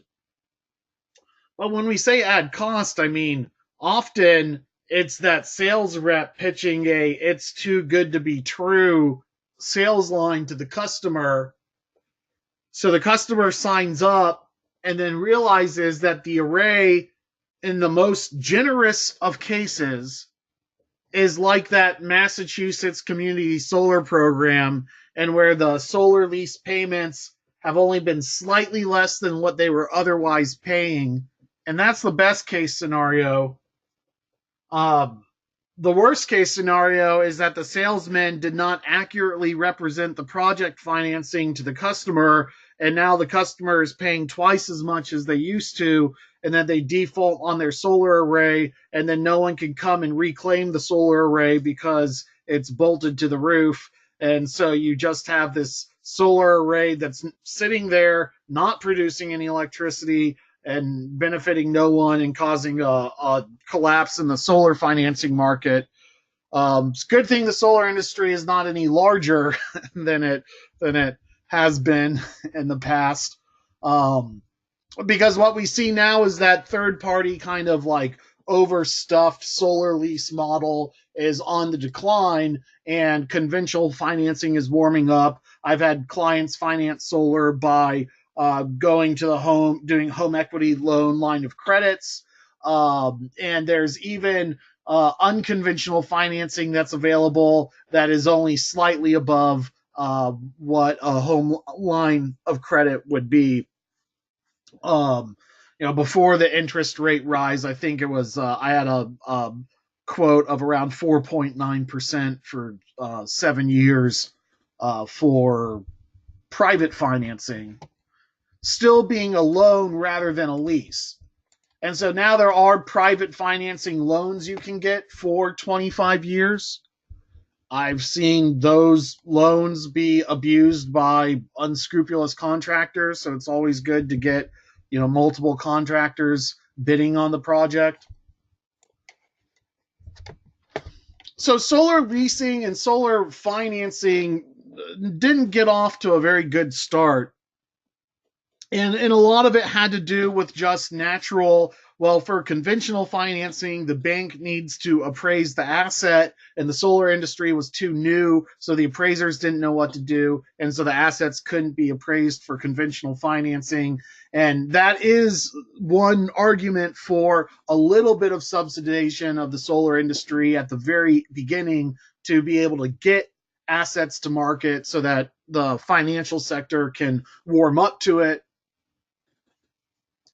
But we've seen that often what happens is the customer goes to sell their home with the solar lease on it, and the price of solar has declined to the point where a brand new array would cost less than the remaining value on this overstuffed solar lease, and so it makes the home wholly unattractive to purchase. And especially if the original developer has gone through a bankruptcy, it just becomes a quagmire of where do we proceed from here. That does not mean that it's a bad idea to do a solar lease. Solar leasing has some elegance to it in that it skirts the, well, am I selling electricity issue? And by and large, if your facility is not producing more energy than what you're consuming, more like 100% offset. So if you're more than 100% offset, you're a net producer. As long as you're not net producing, as long as you're not a solar farm that's trying to sell the electricity to the open grid, as long as you're keeping everything behind the meter, same thing with a home. That was kind of the basis for net metering. As long as you're not a net producer, you are not a vendor of electricity. So it really comes down to, well, what are the state laws and regulations governing electricity sales? And there you get tripped up because, say, in the state of Mississippi, we have a law on the books that says you cannot do public electricity sales. And that a cooperative can be granted a monopoly in a defined territory. And so there's a legal gray area to say, well, okay, it's a private electricity sale, but even if so, is the local cooperative that has a monopoly on the area going to make it an issue? And so leasing skirts over the concept of linking the solar production to a defined rate and instead makes it into a monthly payment that is a approximation of the rate rather than having it be tied exactly to the price of electricity. But even so, some of the earliest solar leases in the United States were done by the Sacramento Municipal Utility District for doing a couple of megawatts on schools, and they had this issue. And what they did was a land lease and then a use of the equipment services agreement, all to kind of draw circles around the, hey, are we electricity vendors if we're just trying to sell electricity to the facility? And I think by and large, the answer has been no, you're not, because of the concept of leasing. So if you want to sell electricity to a facility, rather than the easiest way is to write them a lease for the equipment and have them make fixed monthly payments rather than peg it to the price of electricity. But since then, there's been more guidance by the Security Exchange Commission on what they would consider to be, on what at the federal level, maybe not the state level, but the federal level, what they would consider to be electricity sales. And they've pretty much come down on, as long as you are not buying into a community solar program to offset more than your electric bill. So you're not investing in a solar array, you're just looking for a personal electricity offset. As long as you're not financially motivated for the community solar program where you're representing the returns as a return on investment. And that's why you'll see, community solar programs say, oh, you'll get cost savings, but then they won't go into the details or provide too much in terms of guarantees, because they have to disqualify the client if the client is motivated to participate as an investor. That triggers SEC regulations. The keeping it as a lease agreement keeps everything nice and neat. So what I'm trying to say is, today you do not need to confine the solar project to a lease agreement. Instead, you can do something that is more like what Michigan was doing with selling an upfront share in the project, or contracting to a project in this manner. A few years ago, the line of thought was, well, utilities can do this because they're already regulated by the Public Utility Commission, but a solar project, if they were selling a share into a solar array this way, they need to be concerned about the SEC coming in and regulating them as an annuity or an investment. The guidance nowadays is, as long as the project is not too profitable for the participant, so 15-year paybacks, 12-year paybacks, 10-year paybacks, but not 3-year paybacks with a 25-year ownership buy-in. That's an investor. So as long as you have a process for separating out investors from community participants, which you can do as part of like a onboarding interview process, then you're allowed to sell them shares of the solar project and issue them credits without being regulated by the SEC. On top of that, there's some tax issues for the participant to consider, which is whether or not that payment they get is subject to taxable income or not. And that, again, is tied into, well, are they offsetting more than their electric bill or not? And sometimes utilities themselves err on this, where they err on the side of caution and just treat any income or participation gained in community solar as a taxable source of income. And while that might at face value seem to make the project less profitable, what you have to remember is, if you're paying income tax on that investment. You're like in business for that investment, and you may be able to claim deductions associated with the project itself, namely capital equipment depreciation. And some of the reason why understanding tax issues and how they flow through leases is important is your participants may not be homeowners or John Doe off the street. They may be corporate sponsors. They may be businesses buying into the solar array. You may be putting a solar array on a school and getting local businesses to all go in on it as a fundraising effort. And so, reviewing operating leases have defined rules that if you don't make the confines of an operating lease, you are a capital lease.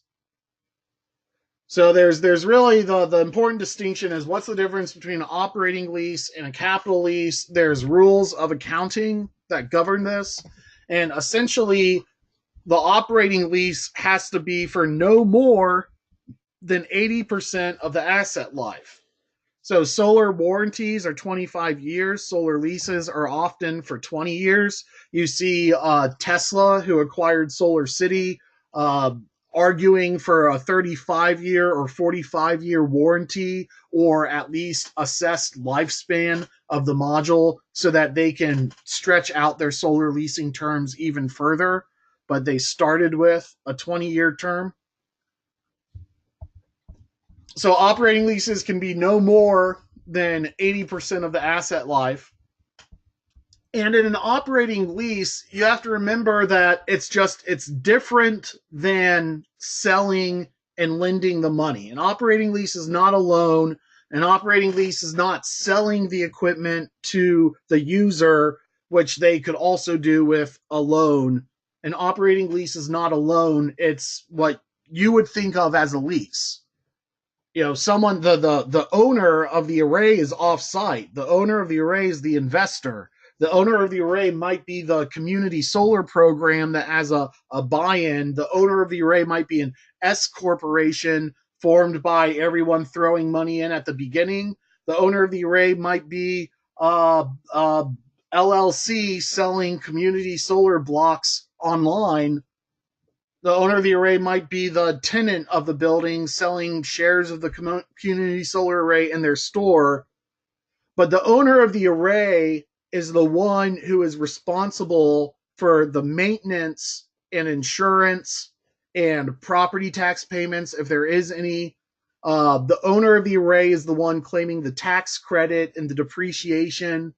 Imagine you are a homeowner and you buy a solar array and put it on your house and you're responsible for it. You're the owner of the array.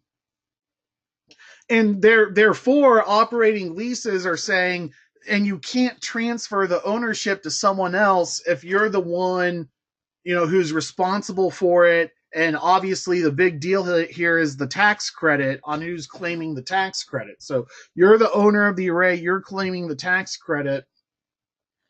And to show that you're not transferring operation of the asset to someone else, an operating lease must be no more than 80% of the asset life. And so that could be a program where it's no money down, like the Massachusetts Community Solar Program. You just call up and they knock $5 to $10 off of your electric rate. The no money down approach, let's get you started, and you start making a series of payments on it.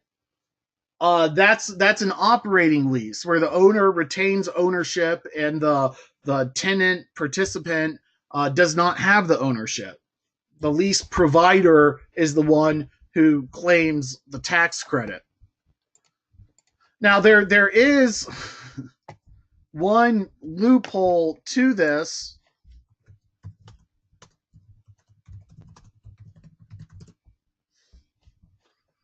which is that you can't do this for residential. And there's a whole can of worms that I would say, if I'm a commercial company, owning a solar array on a residential site, that's not a residential array. That's a commercial array owned by me, not the tenant. But on commercial arrays, there's a special exemption for leased equipment where you can transfer the tax credit to the leasee rather than the owner. It's a special rule that is rarely used or called upon. The idea being behind this rule is that while you are not allowed to sell the tax credit on the open market, so you have a 30% tax credit, you're not allowed to sell that to someone for 25% and they go and claim the 30% on their tax return. There's no market for selling these tax credits. And so you have to, if you want to transfer tax credits, fundamentally you have to have a legal basis for the project that transfers ownership. And there are very complicated ways to go about doing that. And so, like when you see a headline, like we saw in our community solar section, where the project developer is selling the portfolio to the hedge fund manager, that's kind of triggering the transfer of the asset over to the hedge fund so that they can claim the tax credit. Down the road in a few years, you might actually see that ownership come back to the developer who's still in charge of maintaining the site, with the developer buying it back from Berkshire Hathaway after the tax advantages have been claimed. But this is a lot cleaner than having an inverted lease structure or a ownership swap structure or some of these more jumbled things that might work well for hedge funds and utilities but wouldn't work well for community involvement. But what would work really well for community involvement is being able to have an operating lease where you're still responsible for the insurance. And by the way, operating leases, you're making money on. It would be really nice to be able to have a down payment and to be able to leverage the tax basis of the community rather than hoisted upon the developer who's trying to make money off the project. They're not trying to reduce their taxes. They're trying to make money to pay taxes. Or the job site, which might be a school or a manufacturer where they can't really use the tax credit. So it would be really nice to have the, say, community solar participant be also the one who claims the tax credit. In other words, wouldn't it be nice if the community solar participant put a 30% down payment on their operating lease and then went and claimed the 30% tax credit on their taxes? And so they're, helping contribute to the project capital, fully utilizing the tax credit, and then having a solar lease that does not cost them money but might make them more money, because generally speaking, you pay 100% up front, you make the most money, you go and finance it, you're going to make a lot less money. So having any sort of down payment is going to maximize your return on investment. And so, and being able to leverage that tax credit is an advantage as well. So the only thing that's murky about the transference of the tax credit to the leasee, which I'm unaware of at this time, is whether or not residential persons can claim the Section 48 incentive. It may be a business-only incentive, so that's something to consider.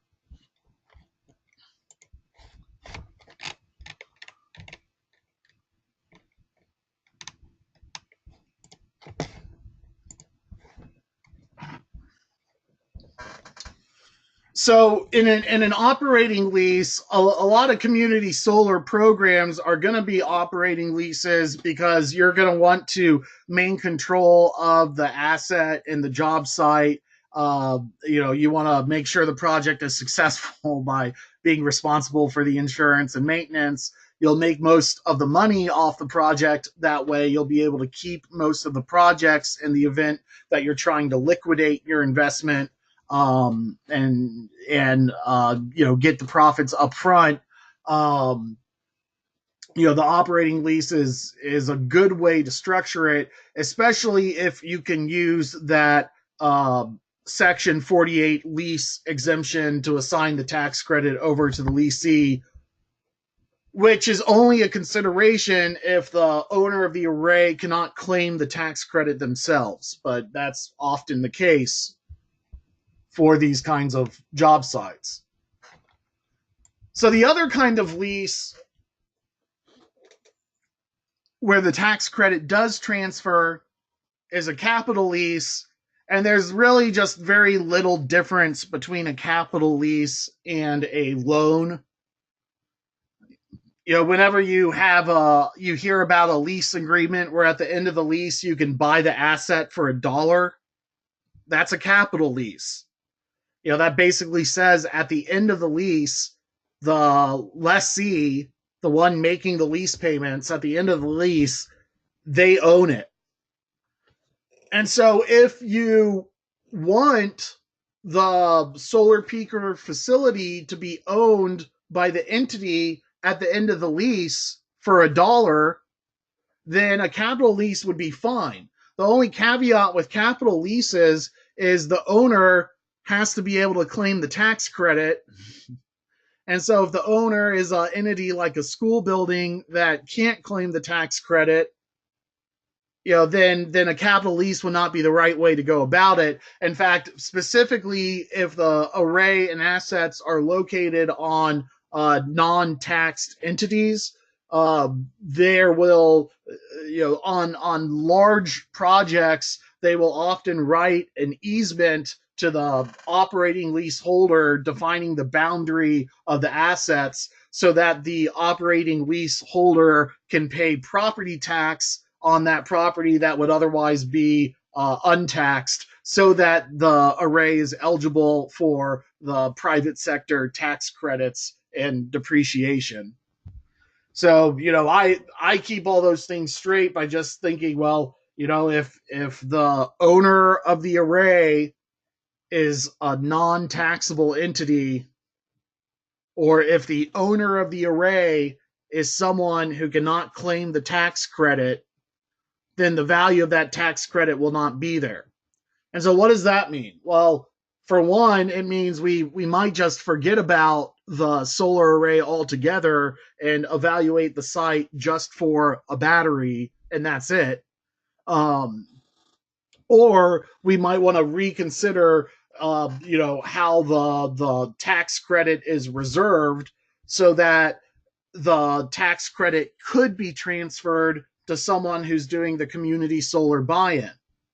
And so what that would mean is that the school might want to actually issue a capital lease to the participant so that the participant can be the owner of the array on top of the school building and claim the depreciation and claim the tax credit. And then, they, at the end of the capital lease, they could donate the asset over to the school and take any residual value of the donation at that point. So in other words, if you're developing the project and you have a development group, but ultimately the owner of the job site, the tenant of the job site, as long as they can take the tax credit, you should be charging them, even if they're leasing the asset, charge them 30% down, write them a capital lease, and they take the tax credit and pay you for insurance and maintenance and all that. If you are doing an operating lease, on the other hand, you're going to be responsible for that and claiming the tax credit as well.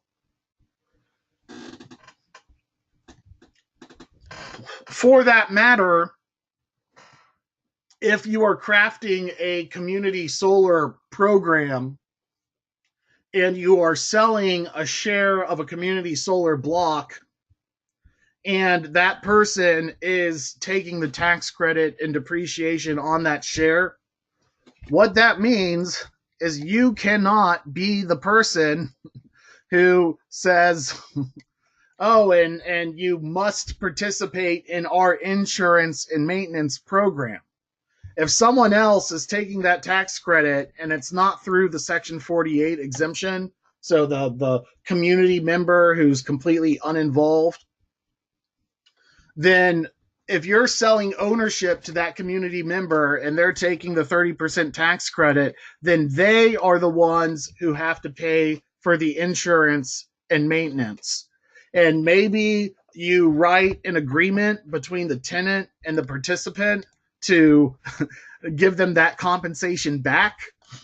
So the operating lease might pay the lease owner $50 a month, and the lease owner uses that $50 a month to buy a maintenance plan. And so the lease payment pays out $50 a month, and the owner is expected to, have a $50 a month cost on insurance and maintenance. But the owner is the one who has to be in charge of the insurance and maintenance. So if you're trying to craft a community solar program where people are buying it, where random people are buying in and taking the tax credit, you should also provide them with a community by which they can find insurance and maintenance services. And maybe you're the one bidding on that insurance and maintenance service, but there should be other people, at least in good faith, they, by giving them a network, an independent network with all of their other community solar participants, where they can, of their own accord, network and form groups for insurance and maintenance of their share of the array. Now, more than likely, you're going to provide them with the insurance and maintenance service option, and they're going to all get together and hire you for insurance and maintenance. But you have to keep that agreement separate to stay in line with not being investigated by the Department of Treasury or Security Exchange Commission. The reason being, the tax credit's not eligible for insurance and maintenance. And so they want to make sure that whoever's claiming the tax credit under a solar lease has a separate agreement for insurance and maintenance, so that doesn't qualify for the basis of the tax credit.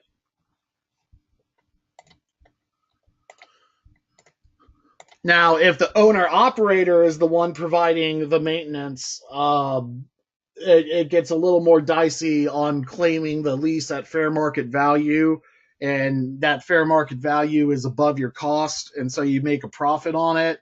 And that was an industry issue of a few years ago that never really went anywhere, but there was suspicion that solar leasing companies were jacking up the cost basis to juice the tax credit. And the problem with that is if you claim the basis of your array is much higher than it is, you own that asset, you're making it up in income tax payments because your asset value is going up and you have to pay income tax on that. So that was kind of a falsified fear that they were jacking up the prices because of juicing the tax credit. Not that the tax credit can't be exploited, but it can't be exploited to the point where you're making a profit off of it without other subsidies. So often the capital lease is for 7 to 10 years, and the person making the payment is still considered the owner. And so with that fundamental agreement, knowing that the owner is either on the receiving end of the capital lease or the giving end of the operating lease, based on the site specifics on who controls the property, who's providing the maintenance, who's going out and selling the community solar subscriptions, at what point does the project get built? Do you sign up the members before or during the process or after the process? I personally think it's better to sell afterwards, but that's kind of just my opinion. If member A, B, and C and D know that they're going to be the members of the community solar program, they can just go and file an S corp for their percentage of buy-in, and then go and issue an operating lease to the facility. You don't necessarily need the utility anymore. One thing that is interesting about that utility, though, is that they already have the trust of the participant. I mean, we all kind of, I don't know, you have to pay your electric bill, so I'm sure many of us do it begrudgingly. It's just one of those things in life you got to pay for until you own an off-grid solar array. But the utility, no one disbelieves that the utility is going to go out of business. I mean, it can happen, but it's incredibly rare. No one believes that the utility is gonna cheat them out of the program, is gonna misrepresent the numbers. And so the utility does have something that is very unique, which is trust. And in fact, it's the electric cooperatives that could be at the forefront of all of this stuff, because they have the relationship with the community, the ability to purchase equipment at low interest, and the golden Rolodex of existing customers. But you don't necessarily have to involve the utility. You could just go form an S corp, keep everything behind the meter, and write an operating lease between yourself and the customer, just keeping in the normal rules and laws of just general equipment operating leasing. And if you do it as a lease, you don't necessarily have to, but if you do, it's harder for state regulators to say you're a vendor of electricity and you're in an area where the co-op says you can't do it. I mean, for all those reasons, we do a lease. We make sure it's not outflowing onto the grid, so you're not using grid assets. It's a private electricity transaction. And even so, structuring it as a lease provides you even further protection.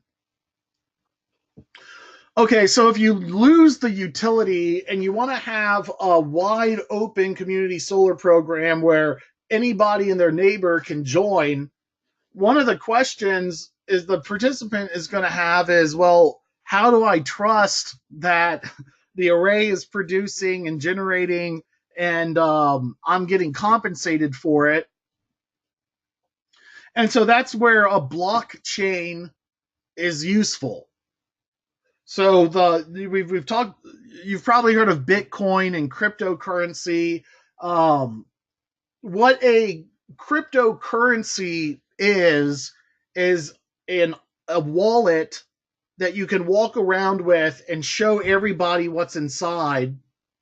And if someone reaches into your wallet and takes your money, you can trace it all the way to where your money currently is and see where it is. So and there's a regulator of the exchange, and so another way, in one sense, a blockchain is an open public ledger of accounts.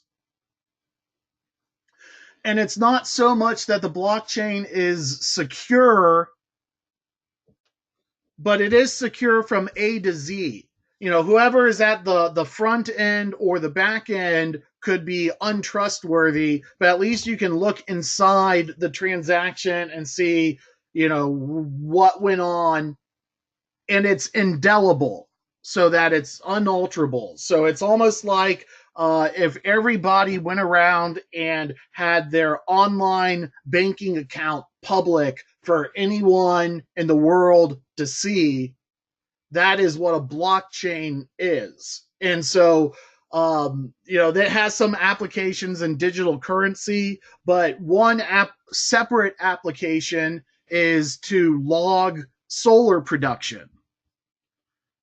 Well, why would you want to log solar production? Well, maybe you're an altruist and you want to make sure that scientists can see your solar array, and so you want a public ledger of your solar production that everyone else uses too for scientists to extrapolate data from. Okay, well, that's kind of pie in the sky thinking.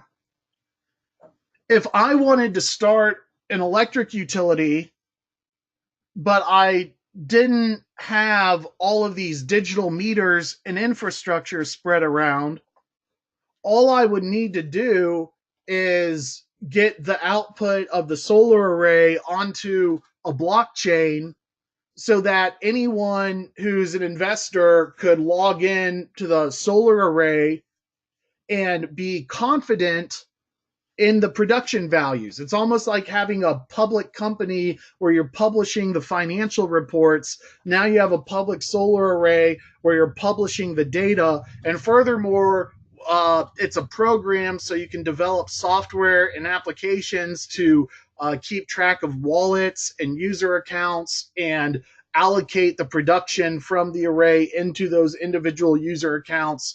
In a sense, it's no different than a website that you could build where you have an online account that tracks all this information. The value that the blockchain brings is that it's public facing, and so you as a community solar vendor do not have the trust with your customer that the utility has with that customer. And so one way you gain trust is by allowing them to see that electron being produced and then allocated to their account for compensation, so that if you, the community solar vendor, welch on your side of the agreement, they have a receipt in their hand that they can say, you owe me this much per my 25-year agreement, and this blockchain shows the production and I didn't get credit for it. So you give them that power of open access to the system production.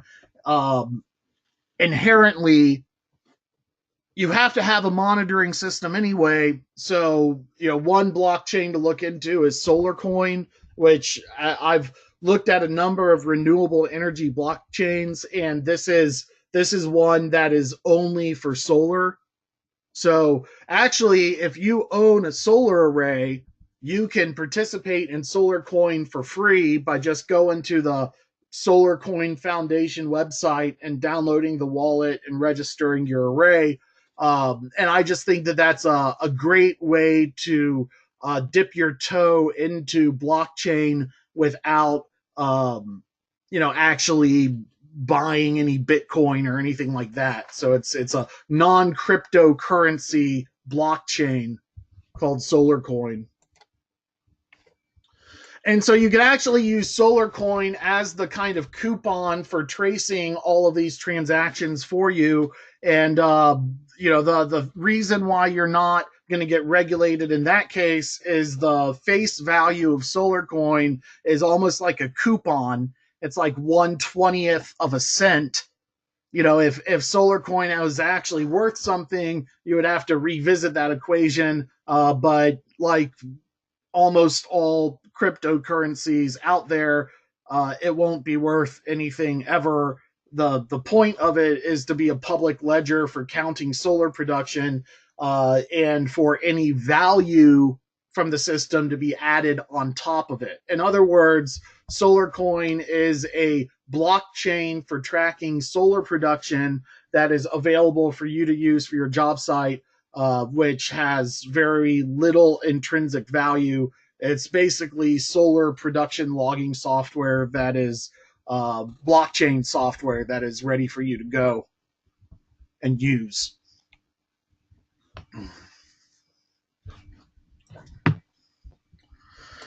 And so one way that I would structure a solar peaker community solar program is I would go and find a prime underwriter of the project, the owner of the asset, if you will, the one who is going to claim the tax credits more than likely. That's the best case scenario, is that the person coughing up the money can also claim the tax credit, and that you don't have to assign the tax credits over and over and over to people. So I'd have one prime sponsor who can hopefully claim the entire tax credit. It's not to say that they'll have to, but it's good to already have that kind of locked up. And then this is the interaction between the grid, and it could also be the interaction between the tenant.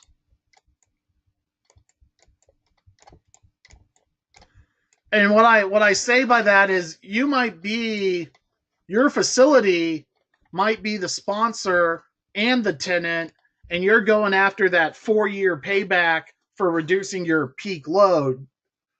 You might also be a developer that goes around and identifies tenants, and then you want to create and sell them the community solar peaker, or not even the community solar service, but the solar peaker service under a cost reduction savings, where you say, okay, well, give me access to your roof and let me sell you the electricity for this amount, and I'll lower your electric bill by 10%.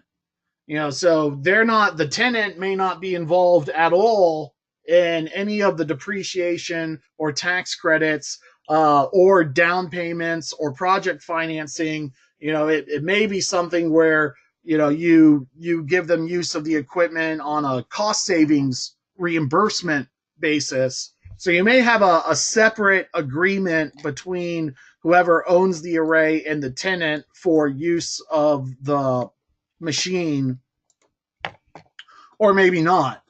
That's a separate agreement. And then between the project prime sponsor and your community members, just do it all with operating leases.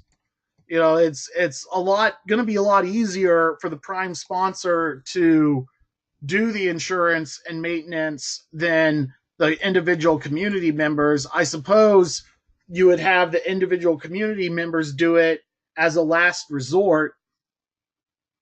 But so it's not to say it's impossible, but it would be a lot easier just for one entity to take care of all that.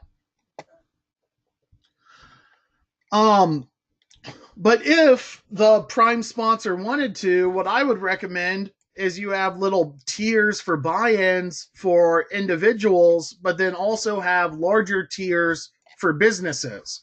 And just don't forget that even if you're writing an operating lease between yourself and a business, that there is that Section 48 provision where you can transfer the tax credit to the business lessee under an operating lease. And remember, that's under an operating lease because that's the exception to the rule. Normally, the tax credit stays with the project sponsor. So even if you have individual members, what I'm trying to say is the project sponsor, if they get other corporate members to buy into the array, there's actually a legal device to transfer the tax credit over to them. I don't know if it similarly transfers over to individual residents. I suspect not, because the Section 48 incentive is a business tax code incentive. And again, that's where, it might be as easy as issuing the individual member a W-9, and they're basically operate in the business of this community solar array proposal that is not a good enough in business to be considered to be an investment by the SEC, but is a business nonetheless. So I'm not saying that you can't sell an individual member a share of the community solar array and transfer the tax credit to them as the lessee, but they need to be aware that in the case of the Section 48 tax credit transfer, it may be a business only exemption. I'd ignore that stuff. And so what you could do is go ahead and install the array, and say, hey, I'm getting a 4-year payback or a 5-year payback or a 10-year payback, and then go and list blocks of the array for sale where you split some of that. But instead of offering the customer a 4 or 5-year payback, you say, okay, well, community solar participants are usually happy with a 12-year payback or 15-year payback. And so you structure the financial terms of the lease agreement to give them exactly that. It may be a 20-year operating lease where they're putting a down payment and getting chunks of payment back from the prime sponsor. So it may be a operating lease where the tenant is paying their share of everything, and then a series of smaller payments over 25 years make it back to the tenant, and it's a 20-year agreement with a 15-year payback. Alternately, the prime sponsor may say, okay, well, I've installed this solar array and I've put up my money for it, and it's going to pay me my money back, but I want to hedge my bets a little. And so I'm going to write an operating payment where the customer agrees to pay me a fixed price each year for 25 years, and then I give him a credit for that amount back in order to simply secure different financing terms for the project or payback rates.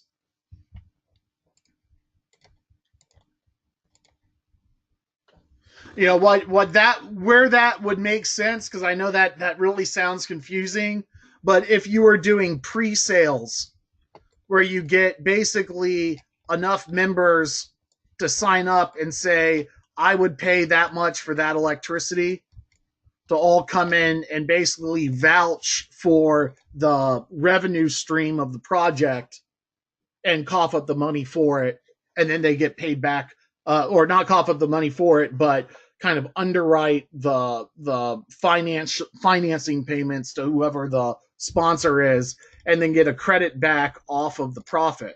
So the way that would work under this model is the profits being paid back from the solar peaker plant would have to be greater than the payments being made, but you might have a 25-year stream on the payments being made and a 7-year loan financing where they're basically just cashing out your project financing. So if you already have a 7-year capital equipment loan, you may be able to swap it, cash it out, and convert it into a community solar project.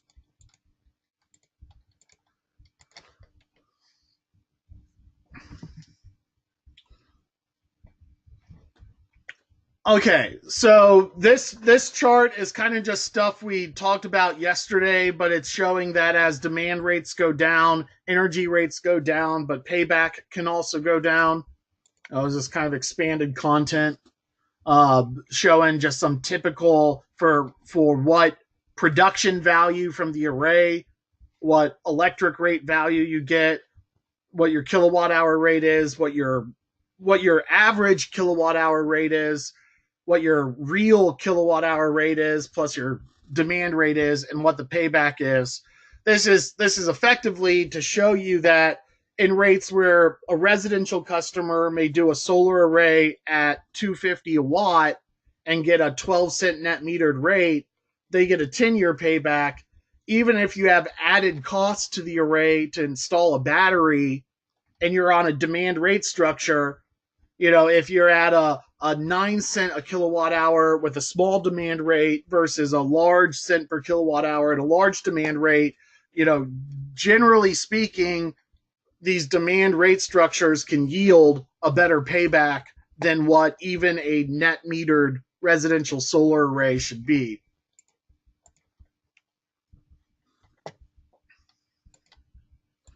Now, the bad news is, and this is not true of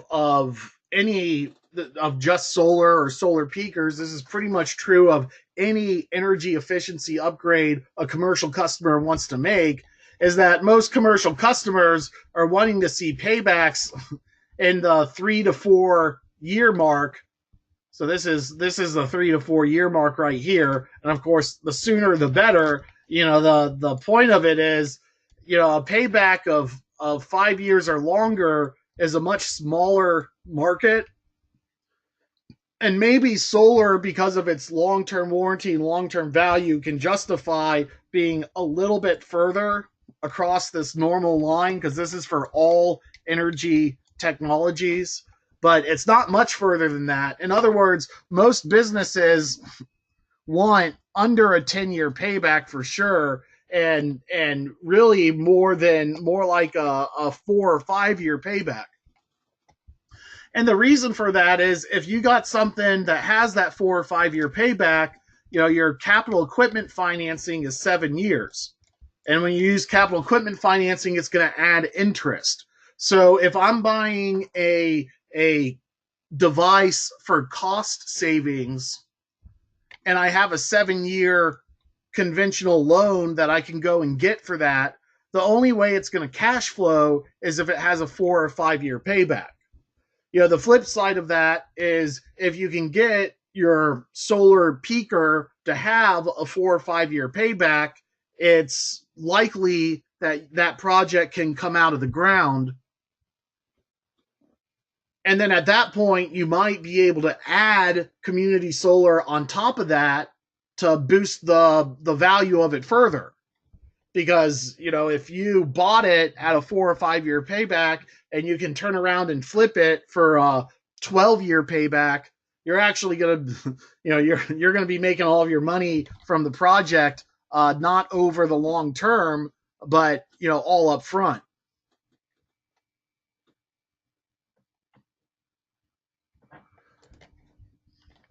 So Todd says, all right, well, what about net present value analysis and internal rates of return?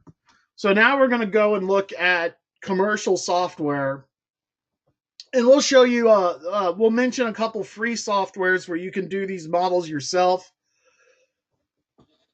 I used to make cash flow models exactly like this for my early clients, because I was fresh out of, or not fresh out of, but a couple of years out of my engineering degree, where I took a engineering economics class. We learned to calculate net present value, and internal rate of return and stuff like that. It's important to be as thorough as possible in your economic modeling.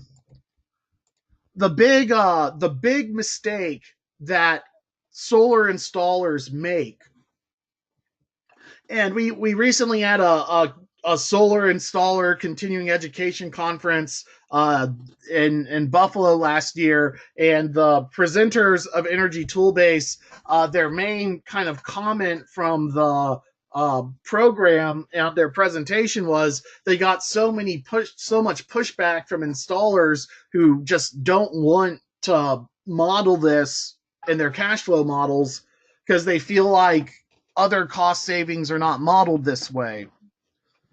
But Energy Toolbase, and I agree with them on this, you want every single financial impact of the array modeled. So this is what I'm talking about. So here's a commercial cash flow model that's made as part of the design process that we'll show you in a minute. This is the cash flow model that comes out at the end, and what we're seeing is some electric bill savings in this column, and in the next column we see what's called the state tax effect and the federal tax effect, and its impact on the cash flow. So right now this column is positive, and so what this is the customer is claiming a 5-year depreciation schedule on the array, and so they're getting some, they're getting the tax credit in year 1, or maybe I'm not sure if the tax credit's actually modeled in here, because they might be claiming bonus depreciation, but I think they're claiming the tax credit in year 1 and then the rest of the depreciation over the next 5 years. And then all of a sudden, the columns go negative. So what is this? Well, the solar array is saving them $20,000 a year, but that means they're $20,000 a year more profitable than they had been. And so they're paying $8,500 more, $9,000 more in, I guess, California corporate, state, and federal taxes. And so what this is an after-tax cash flow. And the problem is the solar installer, they want to model the benefits of depreciation, but they don't want to model the tax impact on the revenue. And you can't do that. You either have to model the tax impact of the revenue and keep depreciation, or not model depreciation and not get into the after-tax payback. But Energy Toolbase models net present value, internal rate of return, return on investment, simple payback, in formats that will make the CFO smile.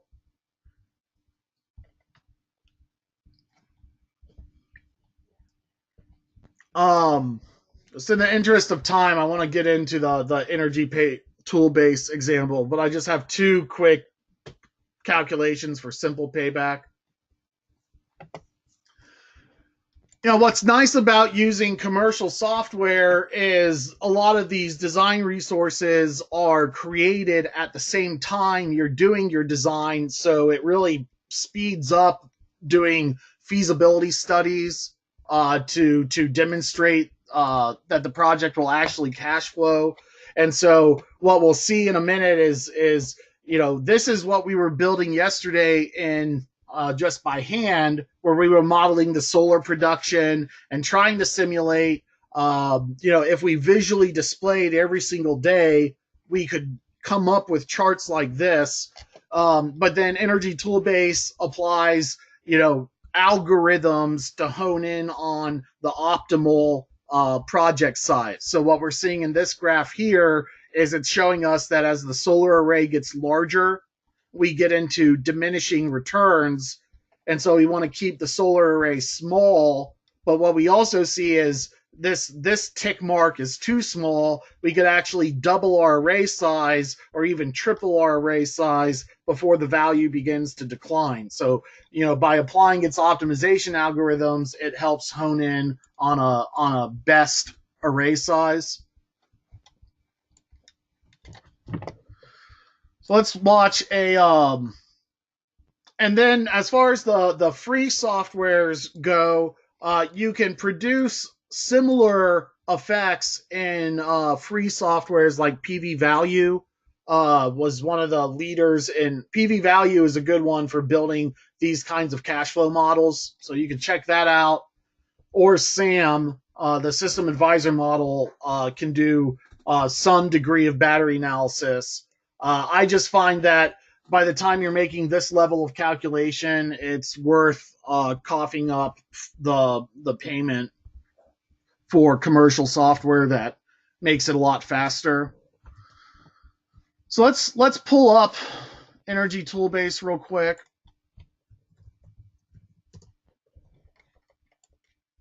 And do a different example from yesterday.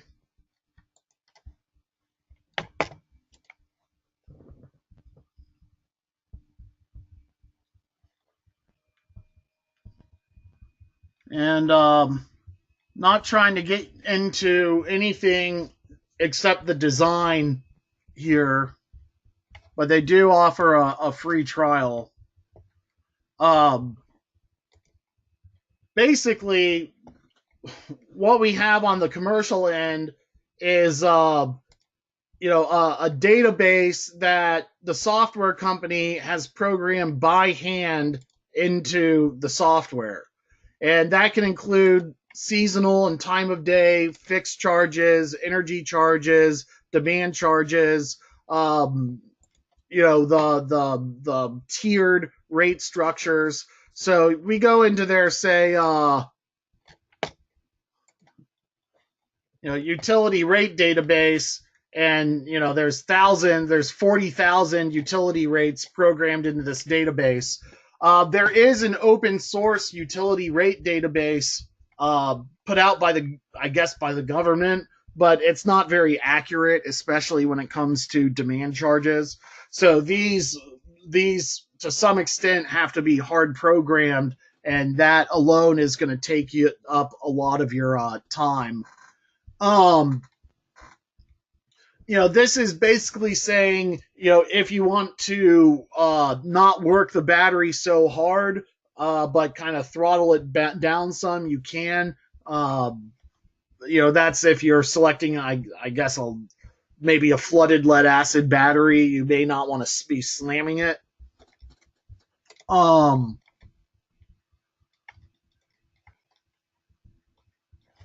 let's go back into the design.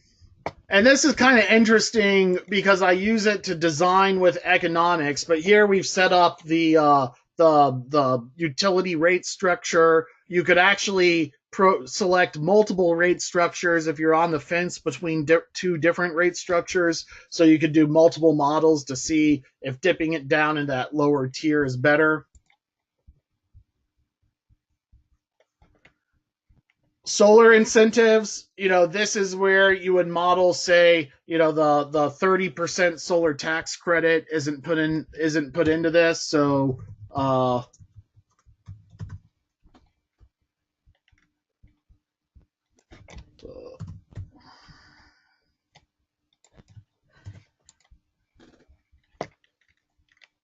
let's see here. I think this one is for a school, so let's just not model the tax credit. So then we get to the solar array, and there's the option for adding the solar array or not. So let's just go and add a small solar array. Here's where if we had solar array interval data, we could just upload it. This is yet another solar design software that's been incorporated into this solar design software, so you can import from one to the other. This is PV watts. This is what we used yesterday. So, it's not like this is anything special. Let's go ahead and I'm just going to select one. I don't know if this is actually closest to the school. Well, now we got to put in a solar array size. So let's go ahead and put in 50 kilowatts as a starting point, a 10-degree tilt angle, and let's face that solar array south, and click save. And it calls PV watts and puts that size of a solar array into the model.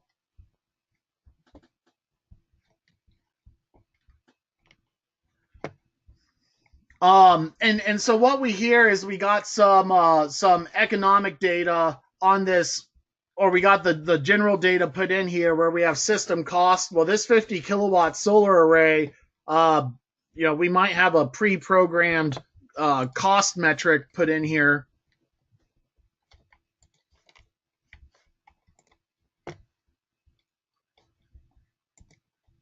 But it's not going to cost 17 that much money. A 50 kilowatt solar array at $2 a watt, is $100,000. So we adjust the cost there. Oh, come on.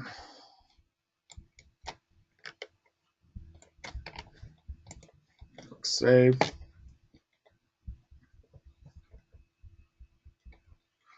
Let's go on to the next step. So now we get into our energy storage system. And so this is where it's useful to know about kind of installed costs. And so here, I think when we did this model, it wasn't a very successful model. So we had to go down and get into flooded lead acid battery cost. But based on what we've learned in class today, if we're doing a 50 kilowatt solar array, why don't we go ahead and do a maybe a 400 kilowatt hour battery bank. And if the Tesla Powerwall's installed cost is around $740, a kilowatt hour.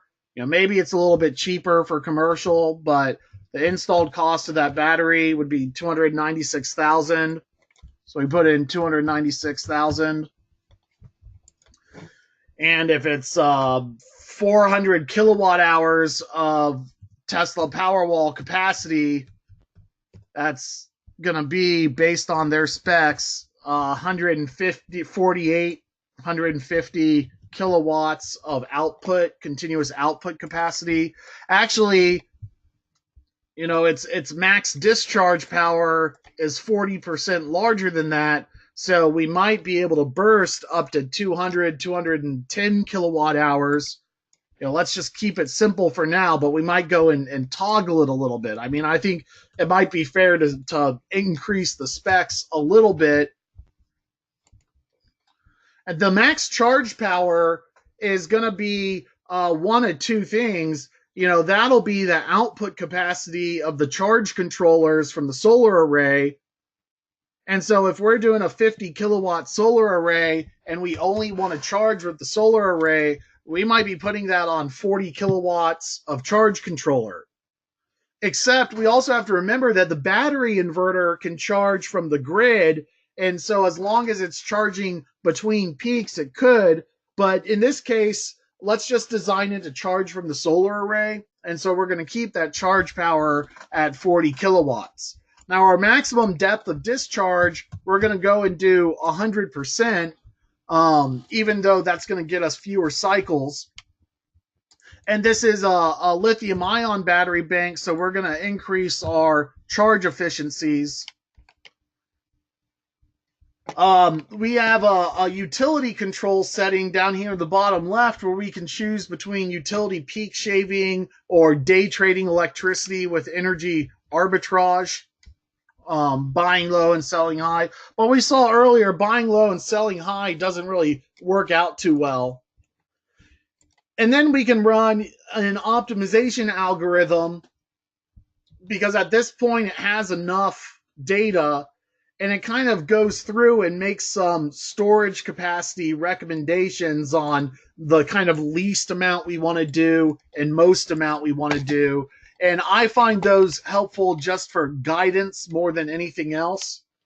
Here's our discharge duration, where if we were using lithium iron phosphate, we could do 1 hour. With the Tesla Powerwall 2, you know, 2 hours is kind of the maximum we would want to do. So we would have to go and update our simulation, which I think it just did. And so finally, we get into some optimization charts where we model the demand savings, which go up as the system gets greater, and our electricity savings, which go up.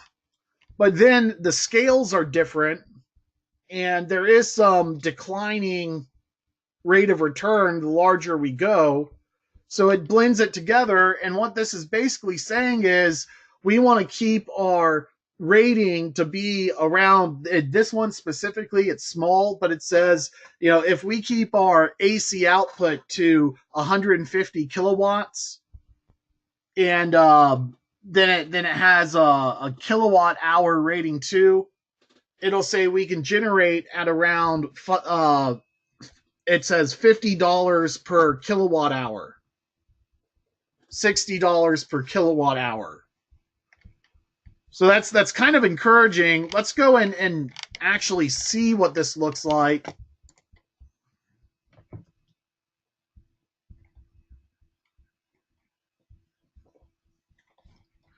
And so what we see down here is for the system that we configured, the total energy capacity. Let me see if I can make this a little bit bigger. The total energy capacity is 400 kilowatt hours and the maximum discharge power is 150. And it tells us the blended savings is $45 a kilowatt hour. What I'm going to do is I'm going to go play around with this. I might chop the battery cost in half. It's going to be $150,000 and the energy capacity is only going to be 200 kilowatt hours. You know, after all, the batteries are the most expensive part. So I'm going to chop down the battery size and see if my economics improve at all. And look, they have. In fact, I kind of exceeded my number. I'm now blending savings has gone up to $84 a kilowatt hour. So I want to say, okay, well, what does that actually look like? Being calculated alongside here, I got some kind of guidance data.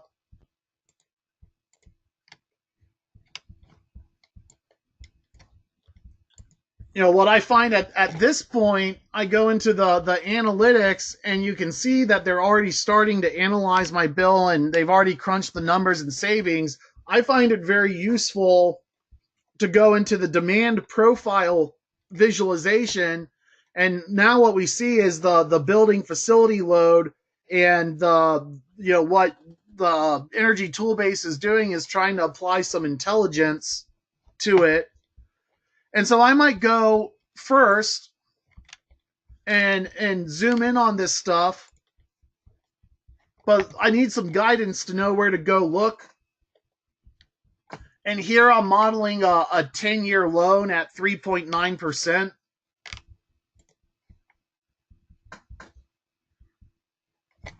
And the brilliance of computers is that it can take the data from the solar array and these databases and all these different examples and then just stitch it together really quickly. So now we have a report, and what it's saying is the 10-year net present value of this array is negative. So, so far what we've done is not we don't have on this particular site the right rate structure or array size, or we need to improve our model further. We're also looking at a 10-year term.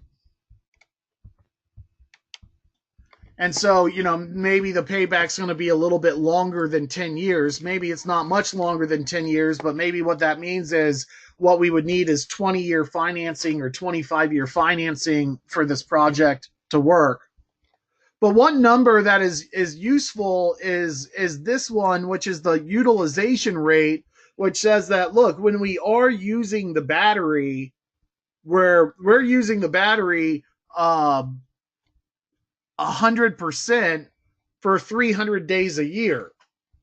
And that's really a little bit too much, actually. You want to utilize the battery fully. If you're not utilizing the battery fully, you have too large of a battery. And then the reports that I want to show you real quick are that it gets into building for you the economic reports, the net present value, and based on your tax rate, the price you model for electricity, your cost of capital, and other design assumptions, it will get that financial payment. We use software now to calculate it. So this one is an upside down solar project. What we have to do is go back and tweak it. And that's where we then go and start saying, okay, well, what's going on with our system? How can we go back and tweak this model to make it more cost effective?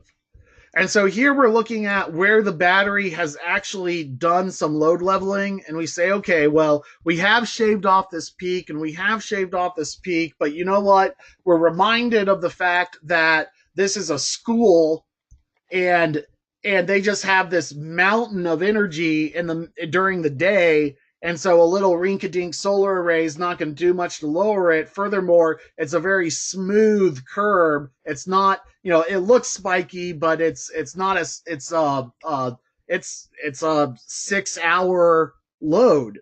It's not a 20-minute peak load. It's a 6-hour peak load. And so what we want to do is a few things to make the economics better. The first is we want to go and increase our solar array, because we could put a giant solar array there and then create some peaks. And that might get us into lower battery pricing, better economies of scale. It would be a much larger project, but maybe it could look more economic. Now, here in February and in March, what we are seeing is that we are shaving our max peak is this little spike. So if we had just a very limited budget for a pilot project, it is encouraging that if we just cut everything in half again, we might be able to consistently deliver that peak load reduction with a smaller project and get that 10-year payback. The reason why that's important is a lot of schools will have low interest financing if you can get the payback to cash flow within the loan term. But it's going to be very hard with all these bald solar arrays. So before we go, we're going to come back into this solar array size, and we're going to make it, let's go ahead and make it a 500 kilowatt array, and that is only going to cost $750,000 at $1.50 a watt.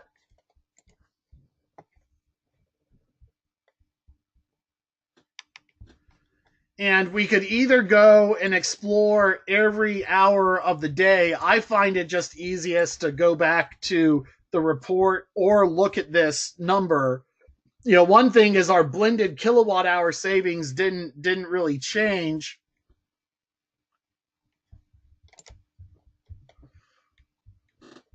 So then I'll go around and I'll play around with it until I can get a positive net present value. What I'm going to do here is I'm going to remove the loan financing, and generally I'll model the loan financing after I have a project with a good payback.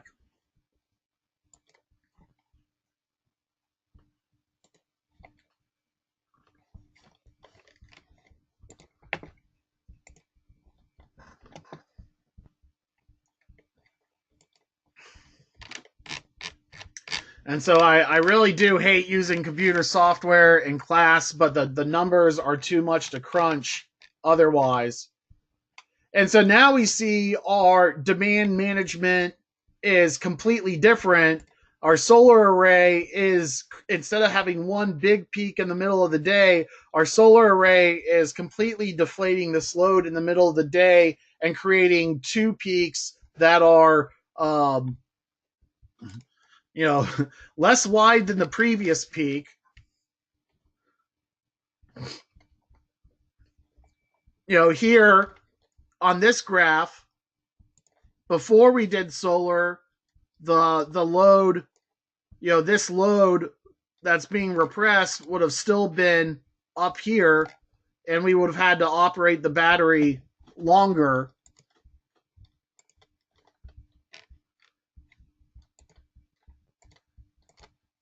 And so at this point, it's really just kind of honing in, listening to the analytics of the software, and looking at your payback rates as you model. What I would do here is go and look at the cash flow analysis, which didn't seem to load, to see how far off am I. Because if it's a 20-year payback and I need a 10-year payback to make my government loan, I'm going to have to substantially scale down the project. If I'm at like a 12-year payback or a 13-year payback and I needed to dip down to 10, I'm going to look at things like increasing my battery size, decreasing my battery size, and vice versa until I hone in on my best argument. But we are out of time, so I can't explore it further with you. But the kind of the next step on fine-tuning that and right-sizing it is, once you get an idea of what your maximum array size can be and your load can be, go back in and look at your max load and just try to talk your way through what's going on with the facility. So like in this, I can see now that I still have a little bit of a spike going, so that maybe if I added my battery capacity a little bit further, maybe if I put another, this is 100 kilowatts for 2 hours. Maybe if I put another 100 kilowatt hours or so into my battery bank, it would be cost effective. Or maybe if I just shrink the system down even further, that would be the better way to go. But we are out of time. The last thing I want to end on is I was had a little kooky comment yesterday about Bitcoin mining and solar, but then I read an article that just came out in November about a solar company, Solar Alliance, making a partnership with a cryptocurrency miner. In November, cryptocurrency you create with electricity, so it has value, but it's not much value, and it takes electricity. So the value of the cryptocurrency has to be above the value of electricity for it to be worthwhile. And how that relates to solar now is, now you might have a facility with a huge demand, and you're getting these peaks, and you're doing what you can with your battery to level them, but you're still going to have a lot of valleys. And the thing to remember is that in some cases, this valley under this line is like 2 cents a kilowatt hour electricity. It's the cheapest electricity in the United States. And so if you're going to Bitcoin mine for profit, the best opportunity is to install it under these peaks. And by filling in the peaks with crypto mining and then leveling the tops with a solar peaker plant, you can set the demand threshold for your facility right above the tier, or right at the very tip top of the tier, and optimize your electric rate by making it a perfect rectangle. And so between Bitcoin mining and solar peaker production, you can take a rate structure in pretty much any given market and shape the load profile locally so that A, it doesn't outflow onto the grid, and B, it optimizes the rate structure for the client. So that kind of eliminates any possible obstruction to the project, because you're not going to be utilizing the grid resource at all, and you're able to monetize the stranded electrical production through Bitcoin mining. Whether or not that's a good thing for the environment or not is another issue entirely. But what I thought was particularly humorous about this is the location is in Murfreesboro, Illinois, and we go and we look at Murfreesboro, Illinois, and it's right where the highest demand charges in Illinois are located. So what I think is kind of a weird pie in the sky solar nerdist, theoretical business application, it's actually being demonstrated in the middle of the country that no one in their right mind would consider, cornfield, Illinois, to be a solar epicenter. But lo and behold, we find solar crypto mining going on in what is not a robust solar market. So with that, we are out of time. A couple of things. This is a new program, and I keep my course slides on my website, which is www.community.solar. So if you go to my website, you'll be able to find my course slides there. I haven't uploaded this presentation yet, but I will shortly.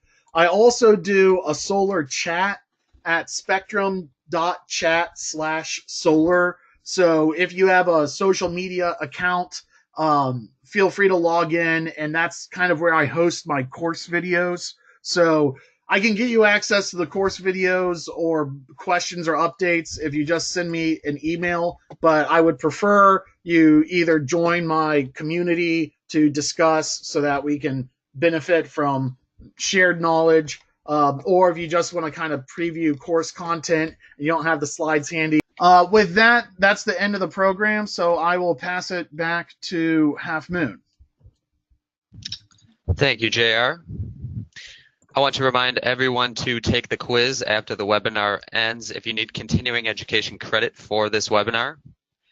Certificates will be emailed in PDF form, and if you have any remaining questions, you can reply to any of the emails you have received regarding this seminar or call into our office. Thank you again, Mr. Cromer, for the presentation, and thank you to everyone in attendance. Here's your quiz.